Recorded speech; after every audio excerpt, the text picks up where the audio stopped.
All right, welcome to another edition of the BS Sessions. Today we're going to make an ultimate album of 16 songs from 1951 to 1959. The old rock and rollers, maybe some rock, some country, some blues. Anything back then was probably rock and roll compared to today. So we're going to do that. But before we get into that, let's introduce our guest, Jerry. Hi, I'm Jerry. Oh, you mean this guy? They know you. It's your show. Now we got our new fucking center square. From the Blackspinner podcast. Love being on the guy's show. Couldn't make it last night because the old happy wife, happy life thing I had to do. So, great show. Check us out or check him out on Wednesday. I'm on a lot, but not all the time. And then we got Edwin. Man, your last name I cannot say it right. Cannistraci. Cannistraci.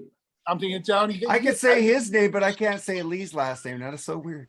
There's actually different ways you can say my name. That's like that's the Italian pronunciation. In America, you can say Cannistraci or Cannistraci, but I like saying it the Italian way, Cannistraci, to give dues to my father's heritage. Gotcha. This fucking guy knows everything, man, about music. I love listening to him talk. I think when we give him and Al the same show, man, it's going to be a long one. It's going to be a long one, but a good one. I love it. And then, of course, we got, our co-host Charles and some dude up there with the Rush thing in the back. I don't know. I forgot his name. Now, what's up, everybody, man? Good to see you. Doing good, man. Thanks for the invite. Appreciate it. Man. I see Andy's got his Sun Records. I do. I know. I was like jealous. Damn.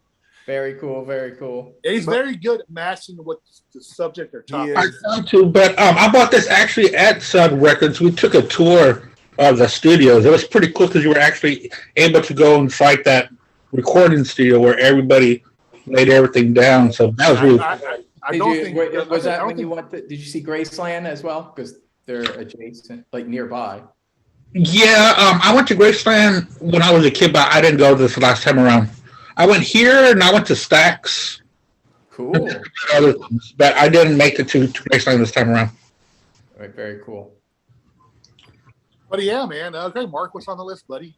What's on the list? But so we're gonna get into some BS. Let's start off with I think this should go first. Let's what do you think about Greg Raleigh going back with Journey and Jonathan King is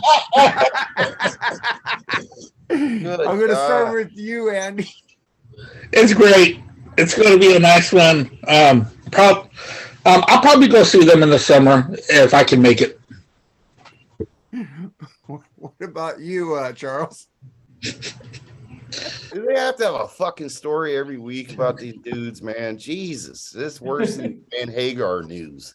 Did you find something on that too? Oh yeah. Sure. Man, I'm kind of glad Greg Raleigh's back, of course, but I still won't go. But I mean, good for y'all. I'm glad, happy. Woohoo! Journey. What the fuck? How do they stay in the news every week? It's as the journey turns, man. You must have alerts on your phone. Journey news. It's called Twitter. I follow them religiously. Okay. Well, I mean, I'm glad. We covered that, 3-4 shows ago? Every time I'm on here, you guys talk. I know. Yeah. It's our thing. If Journey News comes up, we're the official Journey drama network here. Yeah. Because it's the Journey sessions. What do you think about that, Eddie? I actually knew you were going to talk about it. That's why I wore my departed shirt.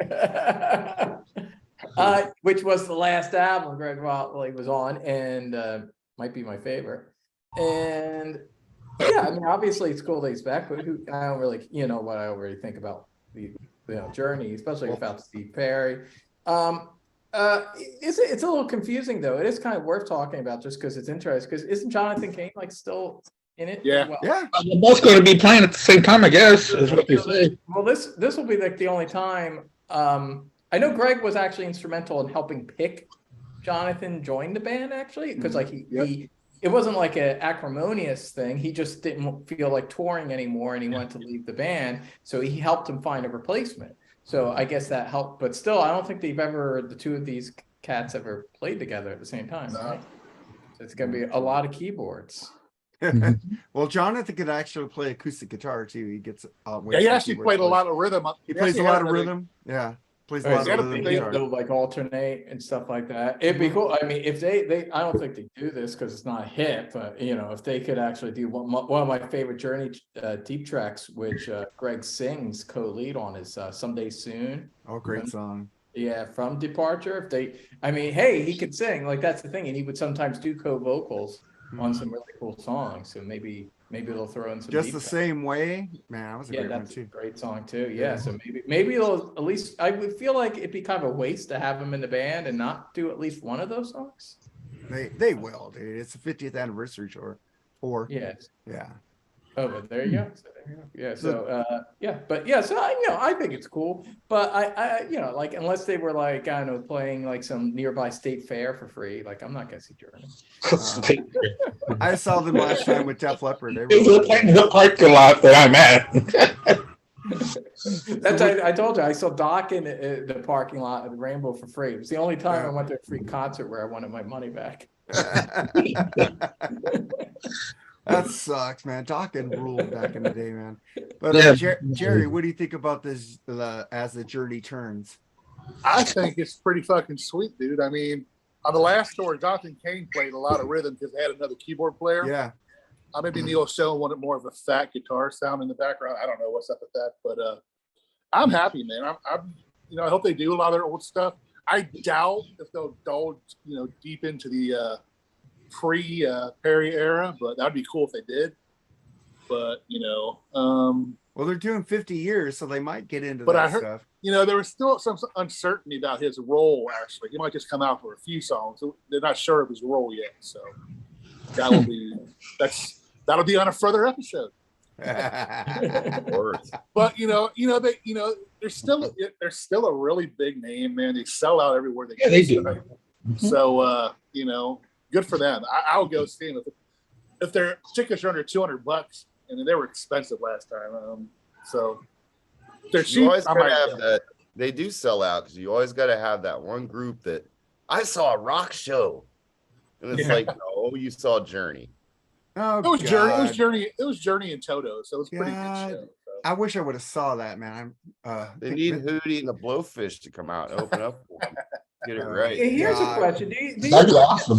Journey would be as well remembered now? And obviously, they were huge back in the day. I mean, in the '80s, you couldn't escape Journey. Especially in the first half of the '80s. They were, as a kid, one of my memories is always hearing Journey songs on the radio, kind of like Genesis. It was like Genesis and Journey. And I just always heard that shit on the radio. Yeah.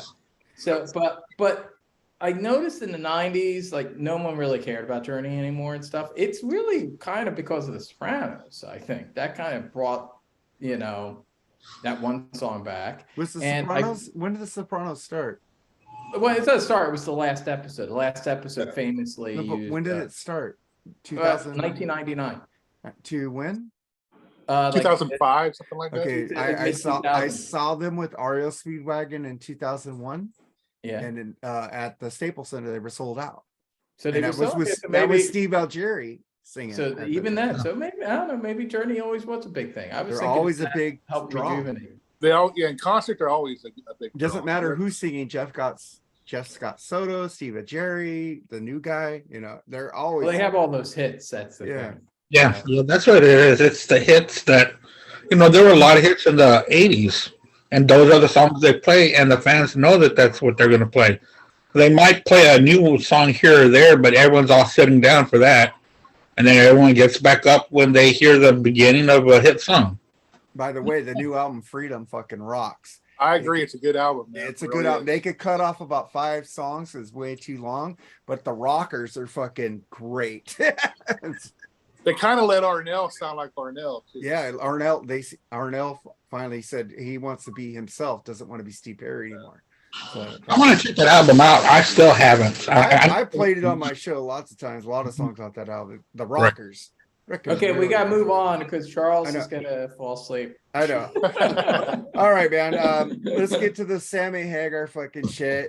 Oh, yeah, get nonsense out of the way. Okay, this is well, Charles, I'm gonna fucking go off on him again because Yes. he's being a hypocrite, a really huge fucking hypocrite. He says, I don't like the movement of trying to change the past. It happened. Move on. What? Move on from the past. Really? Who's the one always bringing up the past? Start with you, Andy.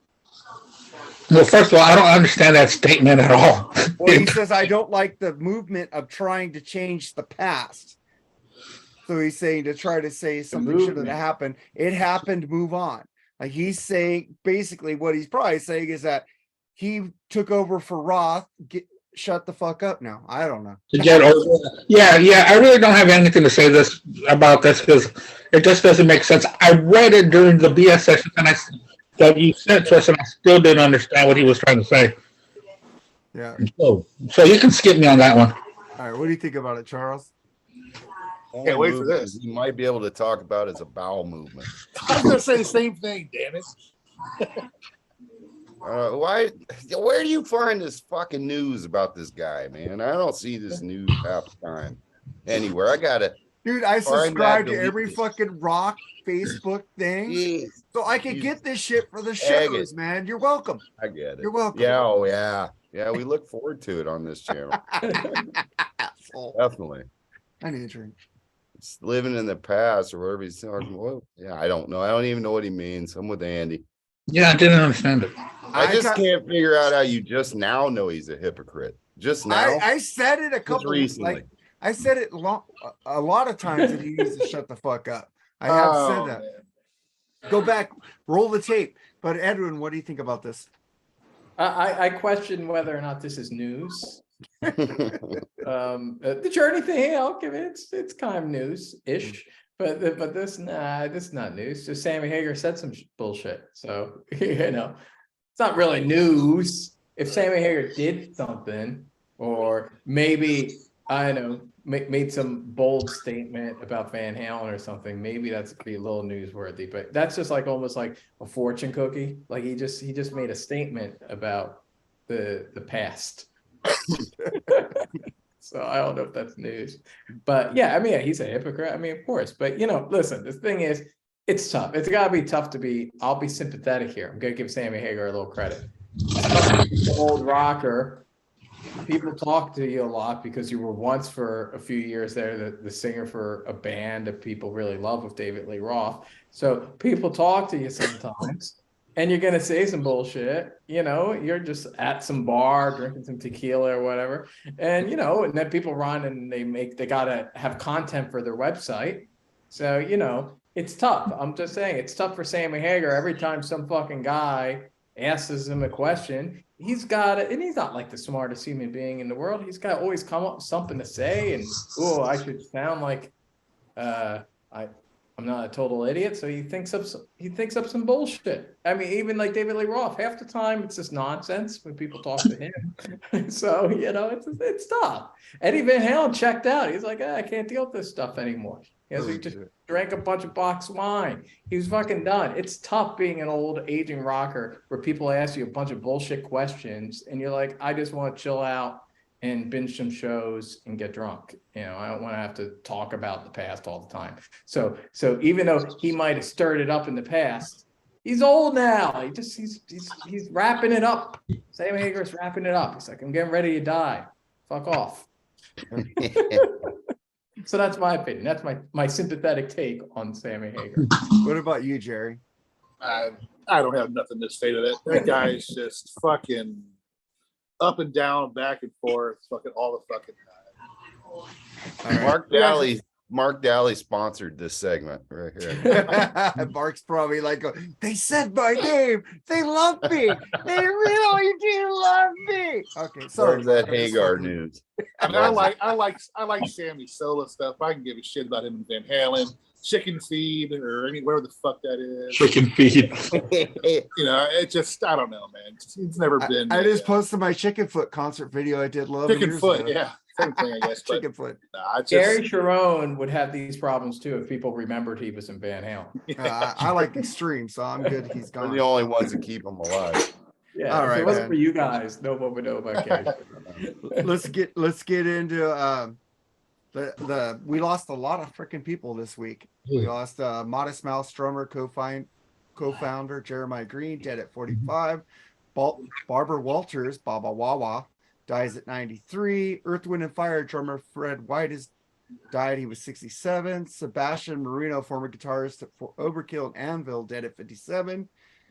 Anita Pointer of the Pointer Sisters has died at 74. Man, that's a lot of deaths in 1 week. We always go, can we go a week without a fucking death? What'd you give us, like 6? yeah. Not gonna happen anymore. Yeah, I mean, there's just a certain generation. They're just, you know, every week we're gonna lose a lot of people. The guy at 45 is pretty young, though, man. That sucks, man. But that's an exception. But most of the others, He's pretty old, yeah. it's fun. I was on a Pointer Sisters kick like a couple months ago. I don't know if you recall. I even posted one of their songs. Eric got me on the kick. I love yeah. the Pointer Sisters, man.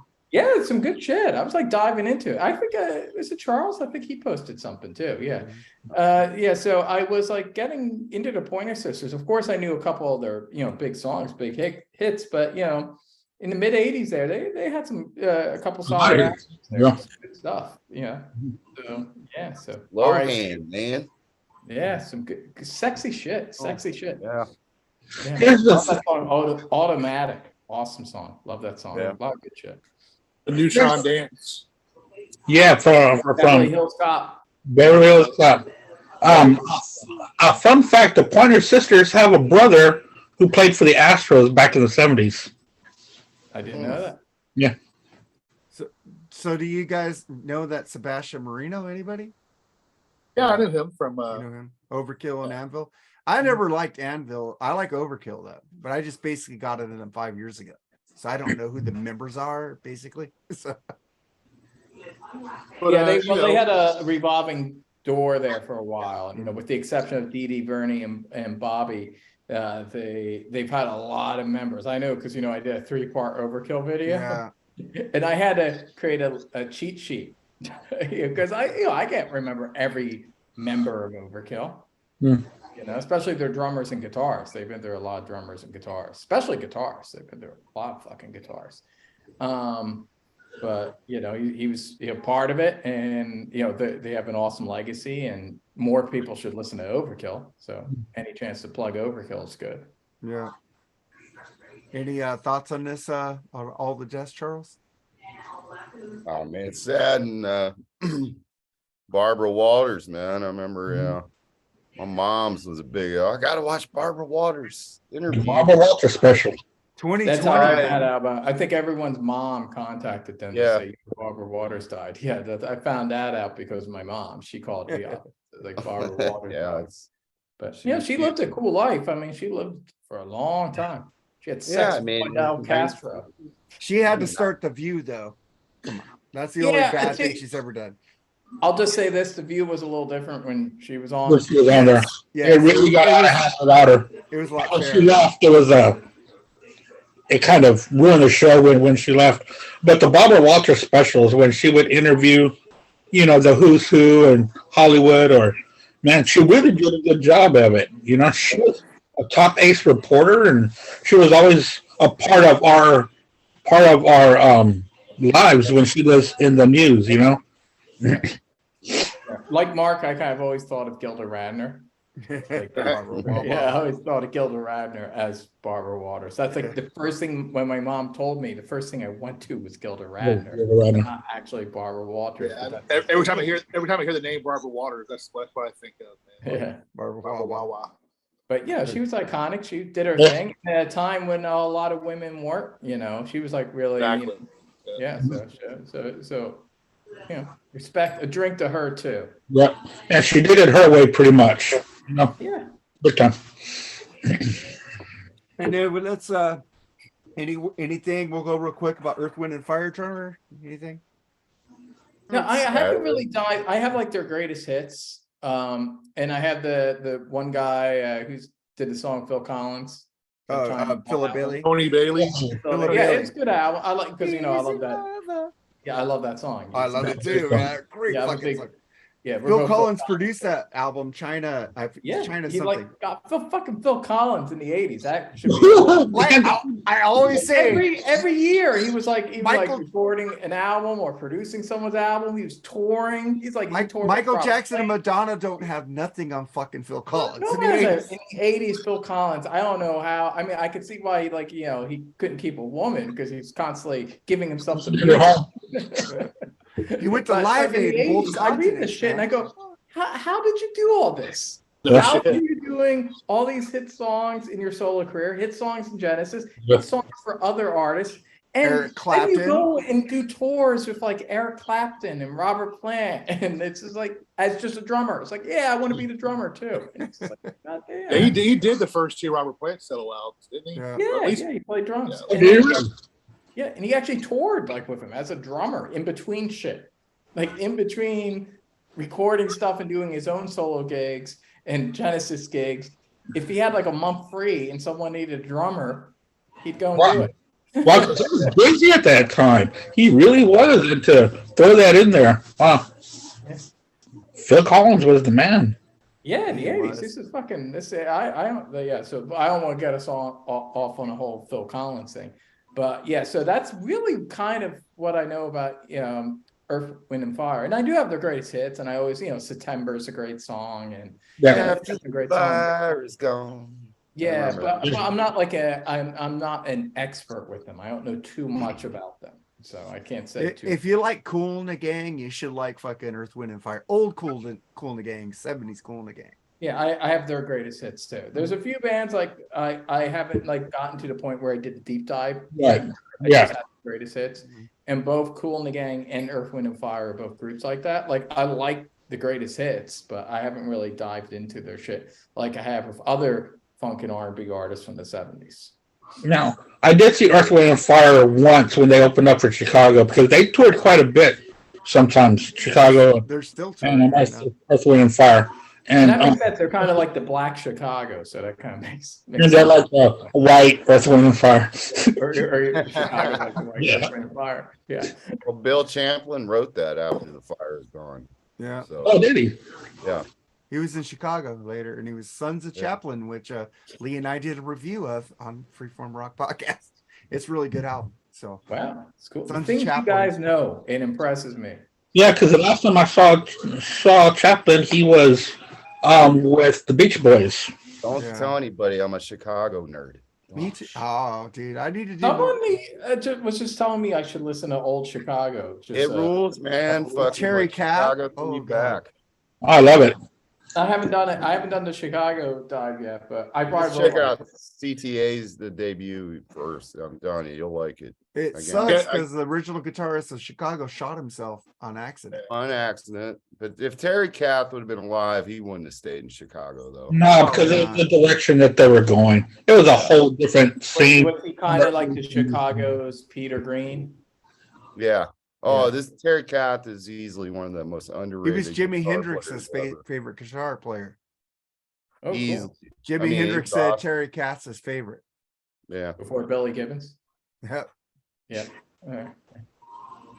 I guess he had favorite guitar players. It's Let's better get when it- Way around interview. before ZZ Top though, Yeah. I believe. Yeah, so yeah, it might have been before. I'll have to check it out. Yeah, so the first is it just called Chicago? What's the first album called? Chicago Transit Authority. Yeah. I'm gonna Sorry, Transit sorry, Authority? Charles. Yeah. Yeah, it sounds cool. Yeah, I'll check it out. Yeah, man.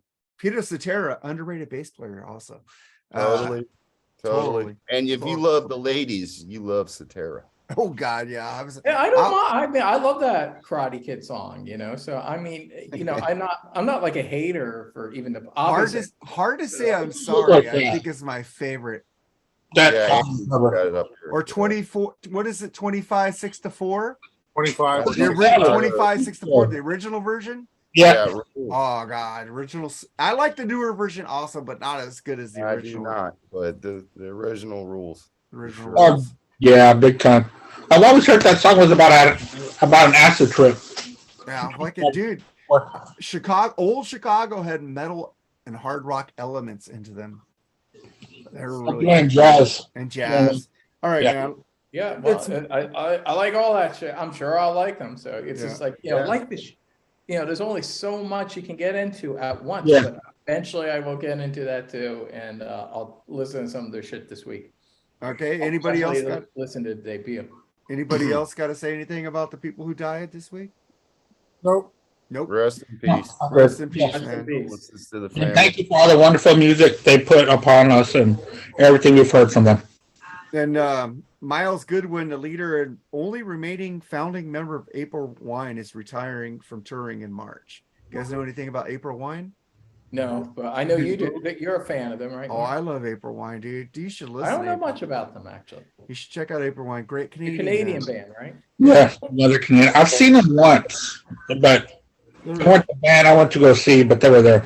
Dude, if you like Nazareth, you should like April Wine. It's Yeah, I kind do of like similar. Nazareth. Well, that Nazareth's a band I only got really, with the exception of Hair of the Dog that I've had for years. I only got into their discography like about 6 months ago. I did the deep dive. I got all their albums out. Now I'm a huge Nazareth fan. But Nice. I get like that. I don't know if you guys are like that, but I get like there's some bands where maybe I'll have greatest hits or just like one of their more popular albums, and for a few years that's all I got. But then I do what I call it, the deep dive, and then when I get the deep dive, I suddenly gotta have all their albums. Like I don't know, it's all or nothing. Like Frank Sinatra, it's like I either have like 1 or 2 albums, or I have to have all of them. I'm not like really like someone that has like 5 or 6 albums from a band, unless they happen just to have 5 or 6.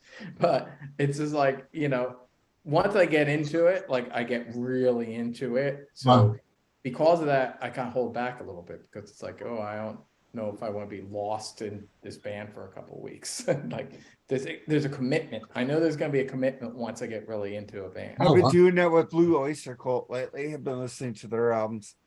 Yeah, I did that a couple of years ago. Yeah, the Thin Lizzy, a lot of that stuff. A lot of it because of the Rock and Metal Combat podcast. Cheap Trick is another one. Yeah, which you're representing there. Like there were certain groups that I just never really got into, but once I did, I had to have all their albums. Cheap Trick, Blue Oyster Cult, their bands like that. Like, I had to go all in, even to a point where even if they had a few lackluster albums, like, I don't know, maybe I'm a little OCD, but like at a certain point, it's like, yeah, I even need their shitty albums too. I need all their albums. I like their shitty albums. I actually don't think Cheap Trick have any shitty albums. They don't. Yeah. Do you have like anything? It's not great, but it's not bad. Any of you guys know about April Wine? If not, we can move on. No, I don't know anything about them. I know a couple of their. I know a couple of their teams, but I'm not really huge on them. If you had a Dropbox, I could send you the greatest hits. At least you'd love it. Seriously, Jerry. I have one. You never asked for it, but I also have Apple Music, so I'm good if I really want to check it out. Well, you could check. Well, I know you have it. He doesn't. Oh, never you offered. have what? Just go Yeah. look at because I have Apple Music. I'm You're still not- waiting you're for not- you're not Godzilla. hol- Those. where are I'm you still gonna waiting for download it to? Godzilla's 2 freebies he put What- out on the episodes. I never got shit. So. yeah, I asked for those too. Yeah. I never got He anything. said hit Either. him up. I did. I never got nothing. So Nothing. But the thing is, no, with you, I know you get an Apple Music, and the thing is, you're not home, so I can't give you. You don't have storage right now, so why would I send you something to download when you could? I'm just listen? busting your balls. I don't know Asshole. about April Wine, so it's all good. Check out April Wine, man. Hey, I Mark. might. I Mark, might. what's the book that's on top of U2's pop? Bono's Surrender. The Oh new my Boner God. book. Hey, I saw that in Whoa, the bookstore here. that's hilarious. Hilarious. Why? Because Bono is such a douchebag. Let's look at that picture again.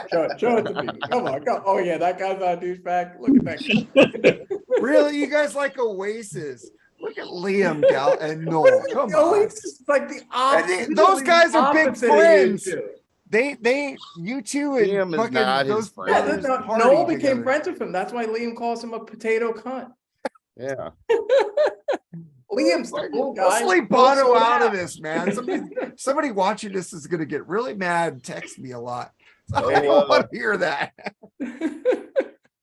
Hey, even Noel, push comes to shove, if you got him aside, and he said, "Hey, you gotta do a couple songs." I just want to know how is he? He's gonna say, "I'm not doing shite like that." What has he done that's douchebaggy? Look at the picture. But what has he done? What has he done douchebaggy to people? Oh, do I gotta go through the list of Bono What? douchebag things? You have to since you brought the. That All would right, be okay, fun. let's go there. Okay. We got 15 minutes till we get to the Okay. episode. Hey, Come on. he's got this white boy gospel thing going, which I don't like. like he's gotta tell everyone what it's like to be up on the hill and be down with Jesus Christ. He's Irish. Yeah, fucking bullshit. Anyway, second, he's got like a pretentious name, Bono, the voice, bullshit name. Third thing, And Nikki Sixx. have you ever seen Bono in an interview? This guy he just speaks a lot of bullshit. I once saw him on an interview where he said he was on Charlie Rose and there's rock music and there's pop music. Rock, he's already wrong because there's more kinds of music than that. But he acted like this was just a fact. There's rock music and there's pop music. Pop music tells you everything's all right. Rock music says everything isn't all right. Bullshit. He's just full of shit. Well, pop music does you're tell having a you it's great like time and you're sticky fucking sweet. coming in a woman and it's awesome. You know? So he's full of shit. And there's pop songs that tell you, ooh, the world, look, man in the mirror, I gotta make the world a better place. So he's just full of shit. That's puts just his a money where prime his mouth is, example though. of Bono speaks a lot of bullshit. He speaks more bullshit than Sammy Hagar. And that's a lot of bullshit. You got to Bono give. just talks a lot of shit. So Bono that's puts another his thing I don't like but about Bono puts his money where his mouth is. No, he doesn't. He's the opposite. He's a fucking corporate sellout. He does the fucking Super Bowl. He represents E-Trade. He's a fucking corporate E-Trade? globalist asshole. But Let him have it. I'll say this about Bono. He's a decent vocalist. I love Octoon Baby. I actually think that's a Thank great you. album. That's a Yeah, great. I Great like album. Suropa. I also like Suropa as well. I don't like that. Ooh. Just lost points with me on that one. No, I actually prefer their 90s shit actually to their 80s shit. It's Ooh. less hard on sleeve. There's a little more of the, because I'm a big David Bowie fan. They got a little more of that David Bowie, Brian Eno thing going on in the 90s. I dig it. I really hate the shit they got into in the 2000s. I think it was just like lesser Coldplay, which is bad because Coldplay is lesser U2. Oh, So they were like God. lesser U2, lesser U2. Disagree. So I have some issues. War is all right. I dig some of the stuff. How to Dismantle an Atom Bomb's a fucking great And album. what, I love the album. That's great. what is Love that Coldplay? album. Coldplay That is Vertigo watered- song's kind of catchy, I guess. Coldplay is watered down Oasis. That's It's a all it beautiful is. Coldplay's day for hard all now. that you don't like all that you left behind either. That's a great album. No, dude. I don't like that. I don't like Oh, it. Wait, They you totally heard it? lost me there. When's the last time you heard it? Maybe you're. Separately, but I like it. I actually don't mind pop. I mean, because at least pop's kind of fucked up and druggy-ish, which I kind of like about it. And I like Discotheque, and Ugh. I actually like that song. Yeah, Yeah. I I like do too. I like the fuzzy, fucked up guitar work that the Edge does on it, and so I don't actually mind that. I like the song "Gone" a lot. That's a good song. Gone is awesome, but it's better live. What was the name of that album? What was the name of that album they dropped on us on iTunes again? Oh, that's like the worst. Scandal album. Bomb or some It's shit. horrible. No, the No, one that wasn't Songs Atom of Bomb. Innocence. Oh, that's another Songs reason of why Bono's Innocence. an asshole. Song of Because Innocence. they released an Good album dude. called "Songs of Innocence," which is a horrible title, and they made people have to listen to this album. They forced it on people. So that's another reason he's a dickhead. You know what? He admitted that mistake and said he shouldn't have done that. So he did. Yeah, like say- Lars Ulrich post Napster. Yeah, we shouldn't have done it. Well, yeah, but you did it. All right, man. You But anyway, guys, hey, I'll say this. I think Adam Clayton's a cool guy. He's the only guy that's somewhat cool. Larry What's Mullen's wrong? all right. what's wrong with Well, Larry I- Mullen? It's in descending order. Larry Adam's Mullen played on an upwards. Alice Cooper album. What? Larry Mullen played on Yeah, the Larry's Alice all right. Cooper Okay, album. I said Adam and Larry all right. Did you ever Ed hear- was kind of all right. Actually, I think U2 would be a decent band if they kicked out their singer. Did you hear what Larry Mullen asked Alice Cooper for when he was on that album? Can I see the lyrics? And he goes, "Why do you want to see the lyrics?" Because I play to the lyrics. I don't play to the bass player. See, that makes him a little douchey. See, that's why I said that's Adam's number one. Adam Clayton, you know why also Adam Clayton's number one? He's Busted the for only weed? member of U2 that's not a born again Christian. No offense, Mark. And he sleeps with models, and he's just generally a little, even though he's the guy that wears glasses and looks a little dorky, he's actually the coolest member of the band. He's He actually smokes weed. Wasn't he the one that actually found the band at the beginning? Yeah, No, he's it was all of them. Yeah. yeah, and he used to have a big blonde afro. Yeah. But I like Adam. He's cool, and he's a cool bass player. I mean, I think he kind of helped the band in a big way in the 80s. I mean, if he didn't come off that bass line for New Year's Day, we might not be even talking about U2. Probably. Seriously, they might have folded up after that. That was the big hit song that kind of took them to the next level. So, Yeah. All right, you guys have any shit to talk about Bono before we move on? I actually saw that book in a Polish bookstore here, and sadly that word's getting spread around in Polish as well. He did a book tour. Not. And I did a don't like concert with U2, it. man. They fucking suck, dude. You like Up to Suck War. ass. You like Up I to like War. that a couple records. After You like a that, couple records, so you like U2. No, I It's don't. not like Poison, where you don't like You anything. don't like, you disrespect one of my favorite bands, so I'm always going to disrespect yours. What Yeah, fuck that U2. disrespect band do I give you? Kiss? Oasis. You didn't even listen to the fucking show. We had an excellent show last night. Hey, Andy, Right, didn't I he's the comment man. good like early in the show? You put U2. That was your comment. No, my comment was have a great show was my first comment. You put a comment. You U2. did? I did, and then you guys were talking about something, and I said, "Well, you guys are talking about B-sides." So I go, "Well, yeah, U2 has great B-sides too in the 80s." Not like Oasis. Not like Oasis, No way. baby. Oasis Oh, blows God. away U2 shitty B-sides. I have to go with Charles on that one too. I think. But Mark even said today that he really enjoyed the show. I watched the whole fucking thing, asshole. He watched it. How do you fucking guys find the time of day to watch all this shit? Because my wife was with her cousin, so I was in the bedroom just watching it on my phone. And watching American Dad. Today, I was watching American Dad at the same time. Wait, you weren't working today? Who? I worked today. Last night when I watched it. Okay. Yeah. You All still right, man. checked out. Let's move on because we're okay. Let's just do let's talk some shit about some D. Schneider saying Robert Plant and Dio weren't performers, they were just great vocalists. What do you think about that, Eddie? Oh, well, he's full of, listen, D. Snyder, he's another guy. He's like the heavy metal Bono. He's just full of shit. He talks so much fucking bullshit.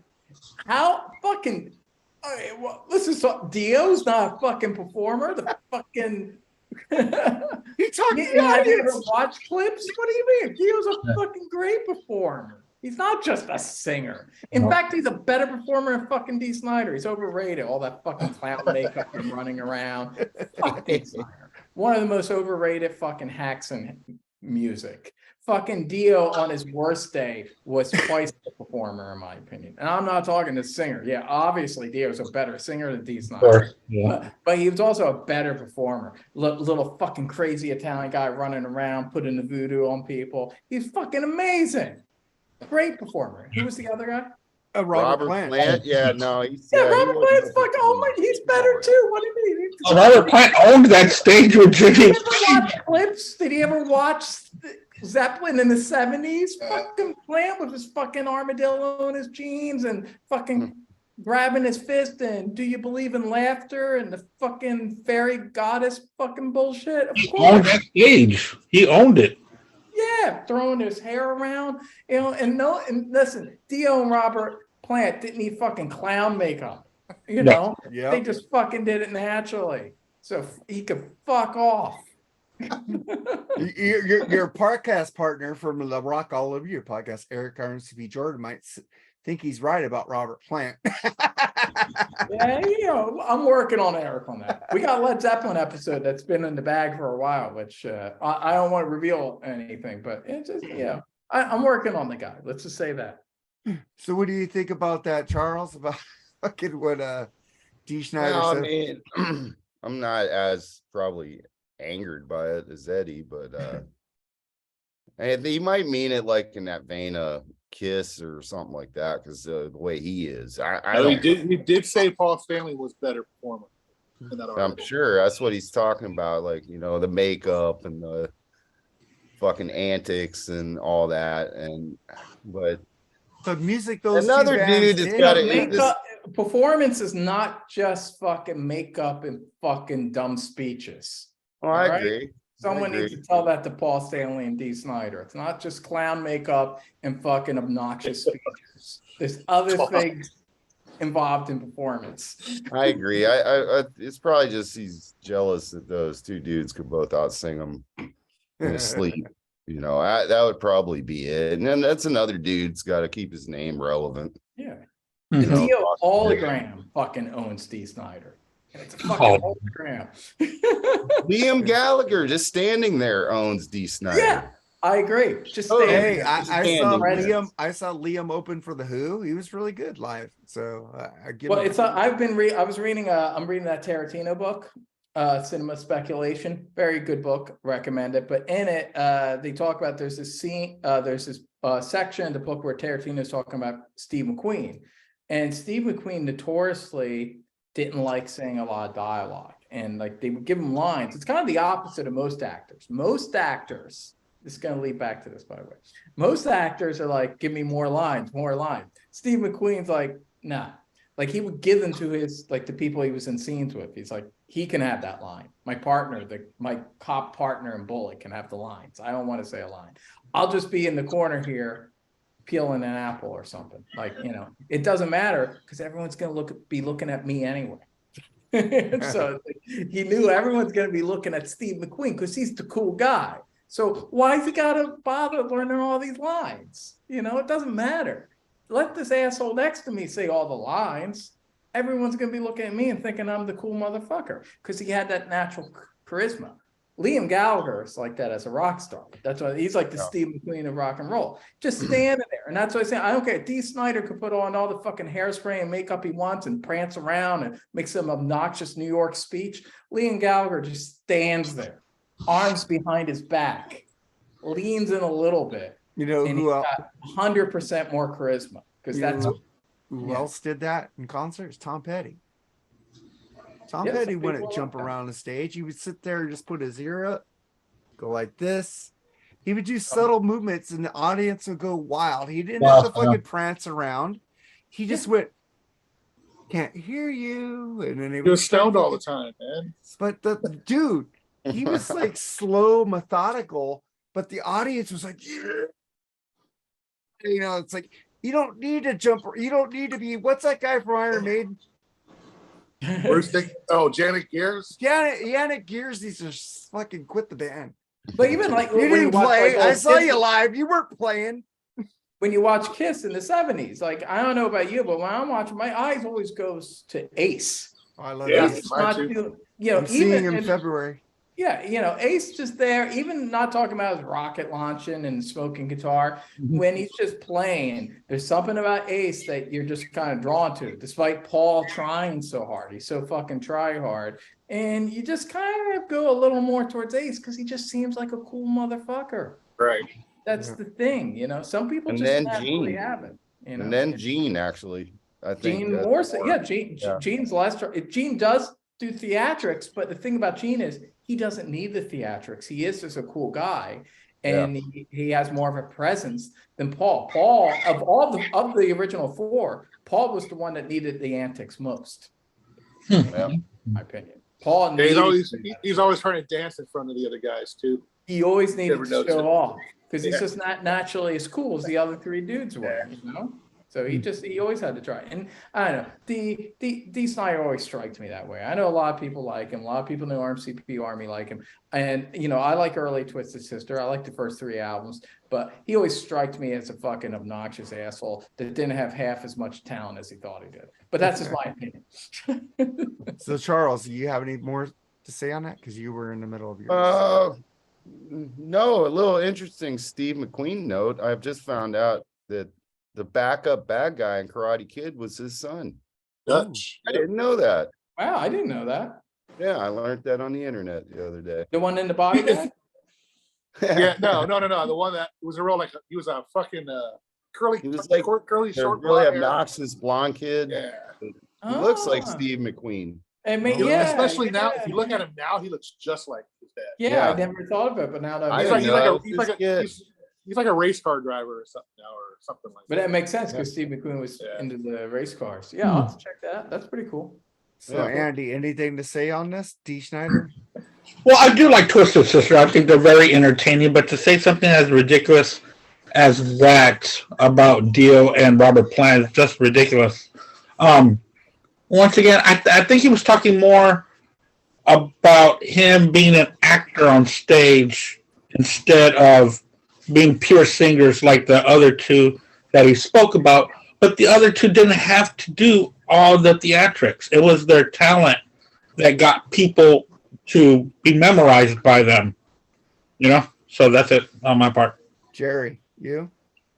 The article was kind of clickbait in a way, in my opinion. I mean, he loved the singers, don't get me wrong. He just said they couldn't perform well, which is still kind of a shitty thing to say. It isn't like he said that those guys suck. You know what he I says mean? they weren't great frontmen. They were great vocalists. But that's a bunch of shit there. Robert Plant can just sit there and fart, and it would be better than anything anybody else has ever done. He's my favorite frontman in history. So yeah, he did shit. It wasn't like he was just standing there. Robert Plant did all kinds of stuff.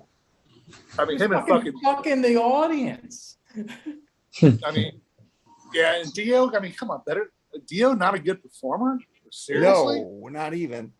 I mean, I don't know. Maybe he's taking drugs finally. He says he doesn't drink or take drugs, but I don't know. He might be on sauce right now. I don't know, but no way, D. Sorry, I'm a big Twisted Sister. I think D. Schneider is one of the best rock singers in metal history. So, but I strongly disagree with that. No. Yeah, I agree with all of you guys, and I'm just gonna say one thing. We don't need to talk about this. We could just get to what we're gonna do. Fighters and Outs will continue being a band. Say Taylor Hawkins will follow them in spirit. Metallica's Enter Sandman has passed 1 billion plays on Spotify. You guys have anything quickly to say about that stuff? I'll start with you, Andy. No, great for Enter Sandman, which means that hopefully there's some young people that are listening to, I wouldn't call that heavy metal, but hard rock song. And I'm glad that that the Foo Fighters are continuing. And that's about it. Charles? Oh, well, the only quick thing, at least D. Snyder didn't say Mick Jagger, because that's another one that can outdo him on stage. Yeah. Fucking what was that about? Oh yeah, Metallica, Enter Sandman. And Hey, Foo kids, Fighters saying they're going to continue. Check out Ride the Lightning. Check out the good shit. And even though I don't mind, I kind of like the Black Album. I don't hate it. Oh, come on. It's great. I love it, actually. Foo Fighters, yeah, well, Dave Grohl will play drums. They'll get a session guy to play live on stage, probably. And that's how it'll go. I'm not a huge Foo Fighters fan, but Dave Grohl's the uber popular kid in the room everywhere. And that was terrible what happened to Taylor, so that's good news for their fans. He's the Phil Collins of the 2010s. Yeah, definitely. What about you, Eddie? What do you think of that? Well, I'm not a Foo Fighters fan, but I do respect them to a degree. And obviously, Dave Grohl's a great drummer, so they were going to continue. Obviously, I thought. Yeah, so that wasn't a question. That never crossed my mind. Considering that Dave Grohl's actually a drummer that could play on their albums. Metallica again. I like the Black Album. It's probably, I would say it's my 5th favorite Metallica album after the first 4. If I'm not like a snob about it, like if Enter Sandman, and Enter Sandman's probably my least favorite song on the Black Album. I'm thinking about it. I like all the singles better, and besides that, and all the deep tracks better. Yeah, Enter Sandman's probably my least favorite song actually. But if that's what it takes to get people listening to fucking Metallica, just fucking do it. That's great, because I don't know. I mean, as long as they don't just stop with Enter Sandman, if they listen to Enter Sandman, and that might lead them to Ride the Lightning or Master of Puppets, or a deep dive. Yeah, or just other songs on the Black Album. Yeah. So that's a good thing. So yeah, I'm pro people getting into Metallica, especially these days. They need, because they're a real band, and that's another great front man, James Hetfield, who I think is better than D. Snyder. I agree. Right. Even though Dee Snider would probably be like, oh, he's not like a real front man because he's got a guitar and he's not wearing clown makeup. So he probably wouldn't like that. David Lee Roth is the best front man of all time. We all agree on that, I think. One of the best. I think David Lee Roth is in the top 5. Yeah, I do too. Oh yeah, usually. Definitely in the top 5. Yeah. And yeah, splits. Come on, fuck it. I mean, not everyone could Dee Snider do fucking splits like fucking in the air, midair. It's like doing Jedi Knight shit, David Lee Roth. No, Huey Lewis. I'm doing a roundhouse. Hey, Huey Lewis is better than Dee Snider. Yes. I don't know. I haven't seen Huey Lewis live. I don't know what. Don't take pretty money. good live. They are Don't good take live. pain. There's an old Showtime concert I watched back when I was a kid. Dude, Huey Lewis is jumping, doing the splits too. Fucking Well, up I the don't know. drum I riser. said Elvis. I think is the best. James Brown's a close second. Little guy named Prince.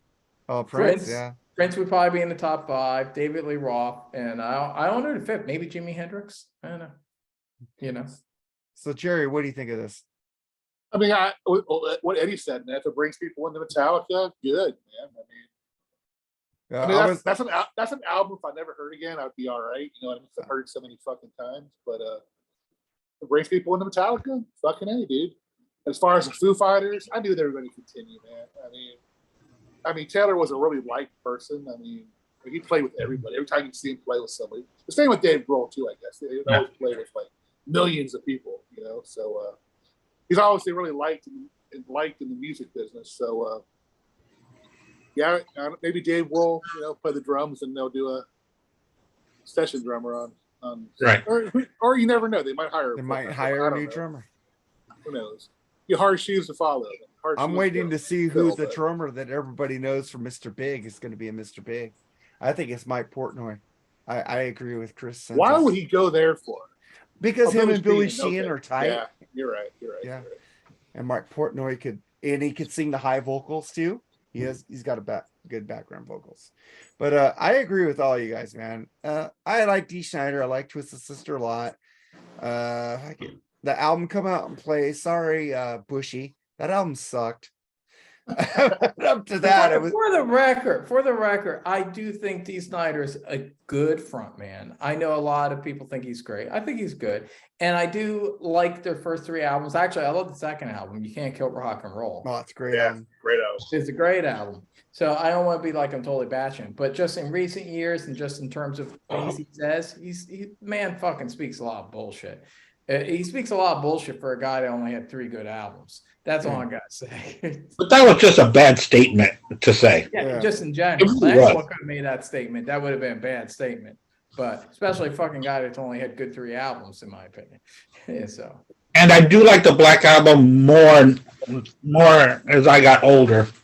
Yeah, that's a good album, Jerry. If you haven't listened to it in a while, it's like one of those albums that gets played out. But if you haven't listened to it in a while, you kind of get past the singles and like listen to the. I mean, I love songs Through the Never, man. Wolf and Man. And you don't hear anything God from that that album. failed. God that failed, yeah. I mean, Jason Newsted can play. There's great. I hear it all the time on. I got the Sirius radio and all that. They play a lot of that. That's the only album they fucking play on Metallica on that. Don't tread on me. But, Fuck yeah. It's good stuff. Even I like Unforgiven. The first one was pretty good. I do too. You know what I mean? Yeah, the first one, but when they got to part 18, Yeah, really. I agree with that. But no, man, They're only on 3. And hey, but if you listen to the new Decibel Geek, I think Chris Czynszak was talking about that he has an insider who heard the new Metallica album, and he says it sounds like they went back to 1985. good. I hope they do.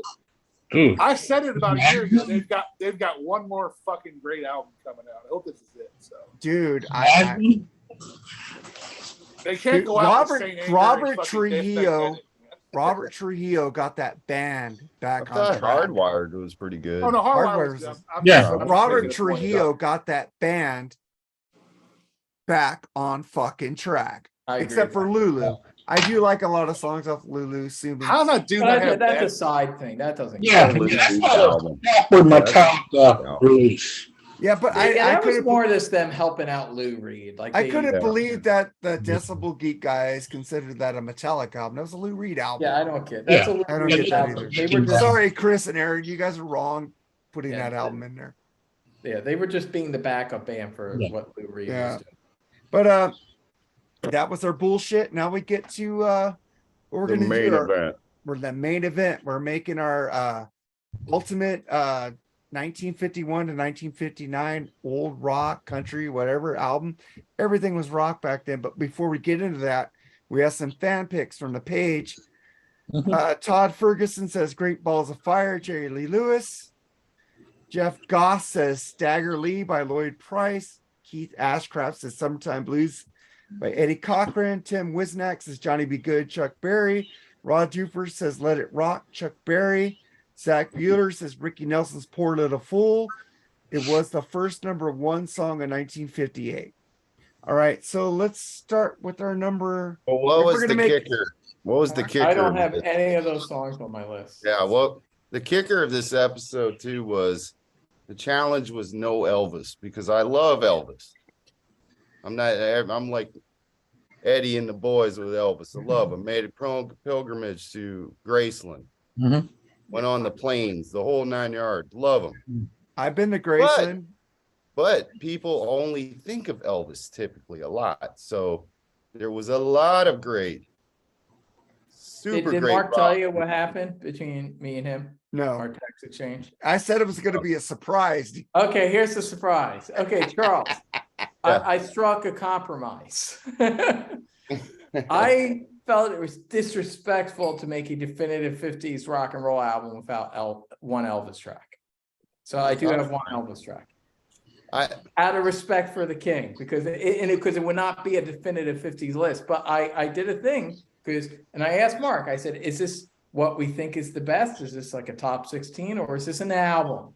And he said, could be either, but I'm leaning towards an album. I said, okay, I like an album better anyway. It's more fun. So I'm thinking of this as an album. As a result, it's only one song per artist, so and I said, okay, so it'll just be one song. I'll pick one Elvis song that I think defines 50s rock and roll to put into this mix. I understand Charles doesn't want it to become like the Elvis show and be dominated by Elvis. So I respected that, but there is one Elvis that I put on here because I felt like it would be a bullshit album if I didn't have one Elvis rock and roll song in the 50s. But that's one day I think Elvis deserves his own. Oh, I agree, and he can still. What did I tell you? What did I tell you, Eddie? He still can. I only did one. I said we're probably going to do an Elvis episode. It's not even my favorite Elvis song from the 50s. It's just the one that I think is the most rock and roll. Well, I got one that's connected to Elvis and what isn't really, and then probably one I thought you motherfuckers would pick. The more controversial thing is that I actually put some country and blues songs on here, but I put country and blues songs that I felt worked with rock and roll. Well, I broke 3 rules on the episode already, so Jerry breaks rules all the time. He put Triumph, and then fucking Andy put Kansas. Yeah, Mark said that. Mark said Jerry breaks rules so I can break rules. You guys can fucking take a bite out of my ass. The great Southern rock band, Kansas. Sorry, Eddie, I had to bring that up. I'm so it's all right. I will defend Kansas to the death. Southern rock. Fucking CCR is on every fucking Southern rock fucking. I think Southern rock's an attitude. There's some English groups that did some Southern style. Exactly. So it's an attitude. All right, man. So I said it all. Early Eagles were Southern rock. I mean, come on. So, Edwin, are you going to start track 1 from side 1 and then go? I think it's like an album. Yeah, I'm going to start, if that's cool for you guys. We'll start from like the first track. Okay. And then we're going through, like, we each made an album. Yeah, I'll do the same another thing I did was I went to kind of be, I made it only songs that I had in my actual music library. I have. There you go. Oh. So that was another thing. I was thinking about this, but generally speaking, these would be like if I made a playlist for a friend. So essentially this is like if someone wanted a 50s rock and roll playlist, like a sample platter of 50s artists I like, this is what I would make them, and I'd give it to them somehow. Maybe a Spotify playlist. I don't know. But anyway, so here we go. But here's the headline. The first song Am I starting with this, Mark? Am I Yeah. leading? My first song is actually, I think, the greatest 50s song ever. I think it's the greatest rock and roll song ever. And Elvis didn't sing it, actually. But I think this is I think it's a perfect song. And if we're talking like pure 50s rock and roll, no one ever did it better in this. And I think it's one of the most amazing songs ever written, and very simple, very primal, but very, very fucking catchy. Buddy Holly and the Crickets, Not Fade Away. No, it's a great song. Yeah, that's something about this song. It technically they were just called the Crickets here. That was kind of a little bit of thing that happened afterwards. After Buddy Holly passed away, they kind of went back and started calling it Buddy Holly and the Crickets. Some bands are like that. It's like Bob Marley and the Wailers, things like that. But some of those earlier albums are just the Wailers. So it was the Crickets, but Buddy Holly did write the song, and he sang the song, and he played lead guitar. It's one of the most amazing songs ever written. So simple, the bump, bump, bump, bump. And there's an undercurrent of darkness to it. That's one of the things I love about it. Even though it's very poppy and catchy, I don't know, there's something kind of eerie about the song. And another thing about Buddy Holly, I feel like he's a guy, like if he didn't die, he's like the guy I think most from the 50s that would have adapted to the 60s. He had a quality to him that was a little ahead of the curve, He was a little more authentic. He had glasses. I kind of could have seen him transitioning into being a hippie if he had like lived, like John Lennon a little bit. But he died, so that didn't happen. But you can hear he's actually also an artist where I've heard people cover his songs, even like the Beatles. The Stones did the song, and they do a good version. It's not bad, but it's not as. There's just something about Buddy Holly, and it's funny because even Chuck Berry, and as great as Chuck Berry is, and overall I'm a bigger Chuck Berry fan than a Buddy Holly fan, but I will say this, I feel like the Stones and Beatles have covered Chuck Berry and actually had improved on his songs. Whereas Buddy Holly, I never heard anyone do Buddy Holly songs better than Buddy Holly. There's just a quality to his singing, a certain vibe and atmosphere that has never really been captured again. And this song especially, I mean, I love a lot of Buddy Holly songs, but Not Fade Away, man. And I also love how it was used in the movie Christine. And it's an amazing song. It's one of my favorite songs of all time. And if I had to pick a favorite song from the 50s, it's probably Not Fade Away. So there you go. That's what's leading my album. So Charles, are you doing an album or just? Yeah. Okay, Yeah. so you start with your track one on side one. And I won't do like Mark when if we hit something that maybe I have, I'll just say we'll touch on that again. But I don't have that song. I'm not gonna say I knew you about the pick it. That's Mark's thing. So anyway, Well, actually, Jerry did that last week. So it could have been misinterpreted with my rule breaking on my first three picks because I thought just 1959 back. I didn't think just the 1950 because Did you go to like the 40s? I went farther way back to 1950. you're the one who said that 50 to I thought this was 59. 50s. No, I said back. And you said I didn't know. Hey, I I wasn't Yeah. told Charles that. he did say that originally, but I think it got Yes. cut off. My bad. I I kept fucked it up. all. okay. I mean, but mine is you can't know rock and roll without my first three artists. You just can't. And the third one maybe would be a little even deeper than the first one, but you got to know this. You got to know this if you're going to know the roots of the music. And my opening track is Robert Johnson, Crossroad Blues. Yeah. You have to know this guy's recordings to know Sold rock. his soul to the devil. I mean, Hey, I would have Crossroad- picked Hellhounds on My Trail if I knew we could go back to Robert Johnson. Ah, I would have well. picked Lead Belly. I didn't know that. Oh well, we might touch on that too.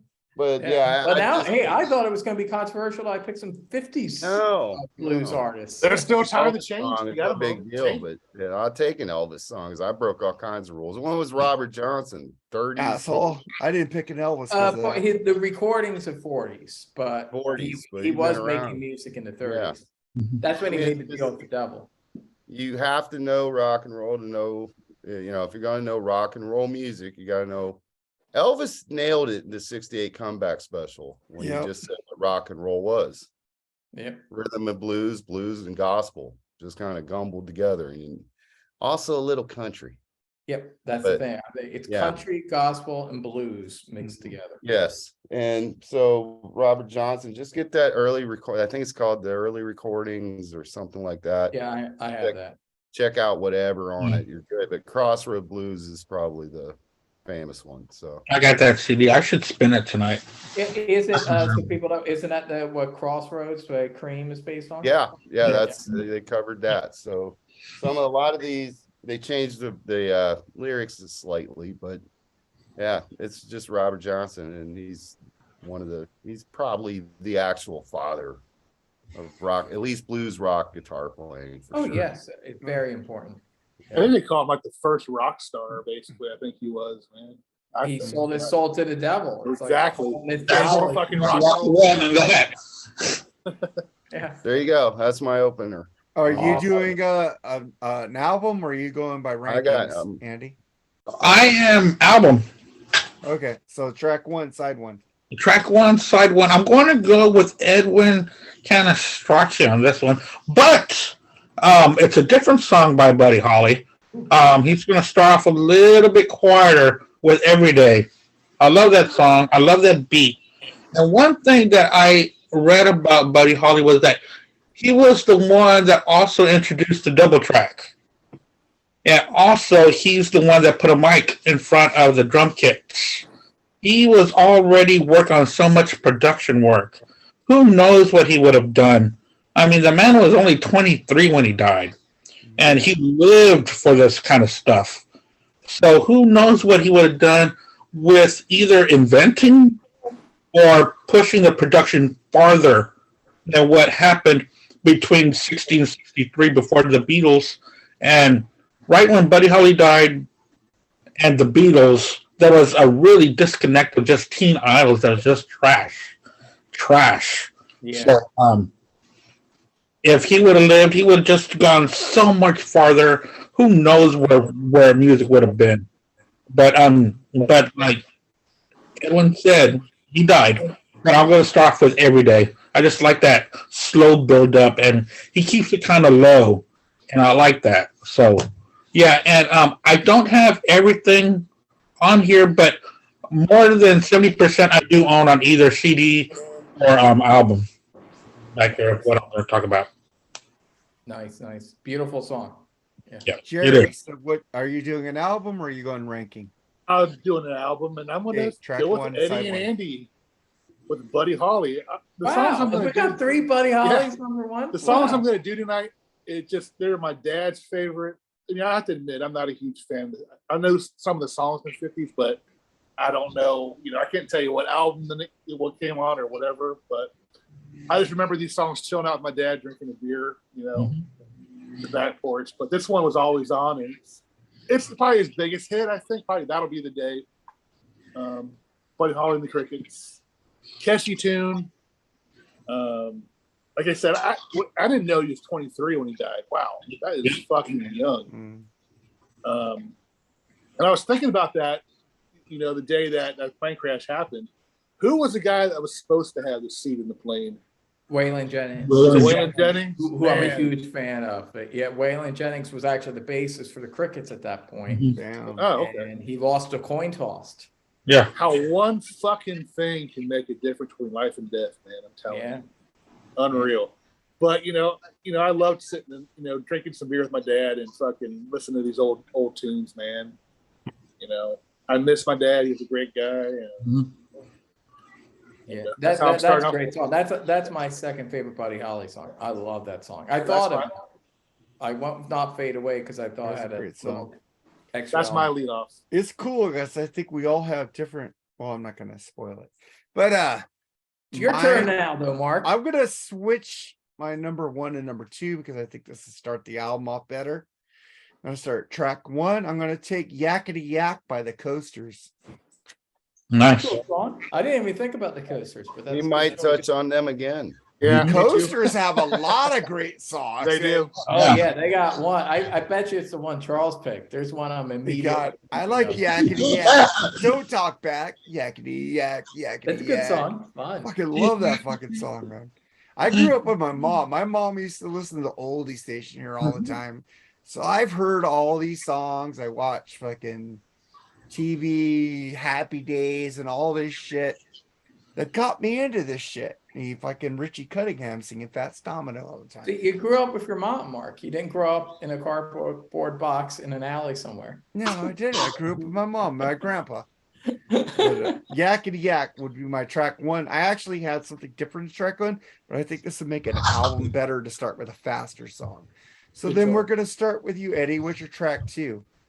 Okay, yeah, I didn't know that we could go back into the 40s, so just keep that in mind. This is just 50s for me. Second, although this is an artist I've heard people refer to as rock and roll or blues.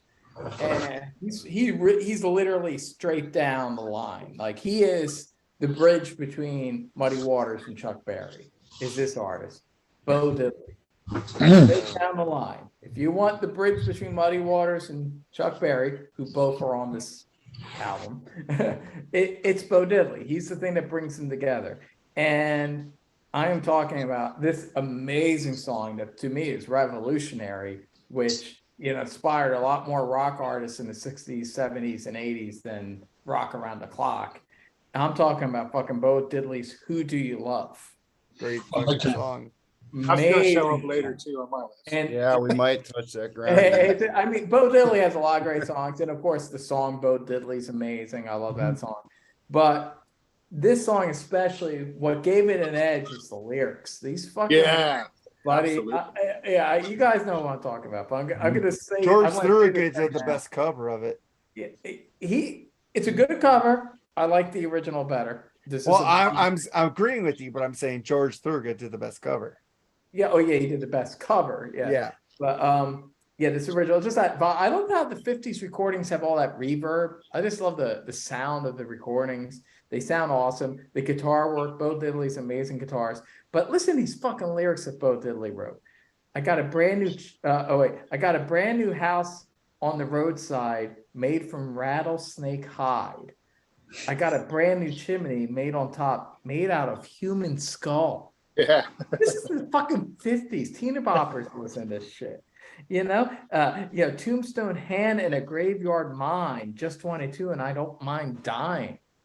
You know, this is like some hardcore fucking dark shit. This is like, those sounds like Motorhead lyrics. Yeah. You know? And he's writing this in the fucking 50s, you know? I mean, who's writing shit like that? The Doors covered this. George Thorogood, covered it. A lot of people covered it, and it still sounded like a new song when they covered it because it was so ahead of its time, both sonically, in terms of the guitar playing, in terms of the lyrics. This was you can also hear the influence they had on like Bob Dylan and a lot of artists. The chain of like stream of consciousness lyrics. Amazing song. One of the greatest rock and roll songs of all time. If you don't love Who Do You Love, you're fucking lacking a soul. You know, it's one of the greatest fucking rock and roll, and it's a rock and roll song. That's the thing.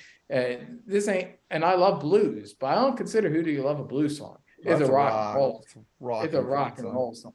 It's fucking awesome. So there you go. That's my number 2, and it's a good second track on the album. What's your second track, Charles? I'm still in Origin land. I only put 3 Origin type tracks on mine. So Lead Belly, Where Did You Sleep Last Night? Man, that's just, you want to talk about dark. Now that's a dark song. And probably youngsters know it more from the Nirvana Unplugged, but which I love it too. I think Nirvana Unplugged is probably the best Unplugged to me, but I'm kind of up there with you on that one. He did a great version, but the Lead Belly version, of course, is way more authentic. And I don't know what else to say about it. Again, this is you got to know some of these older artists to know where we're going into the 50s, and even today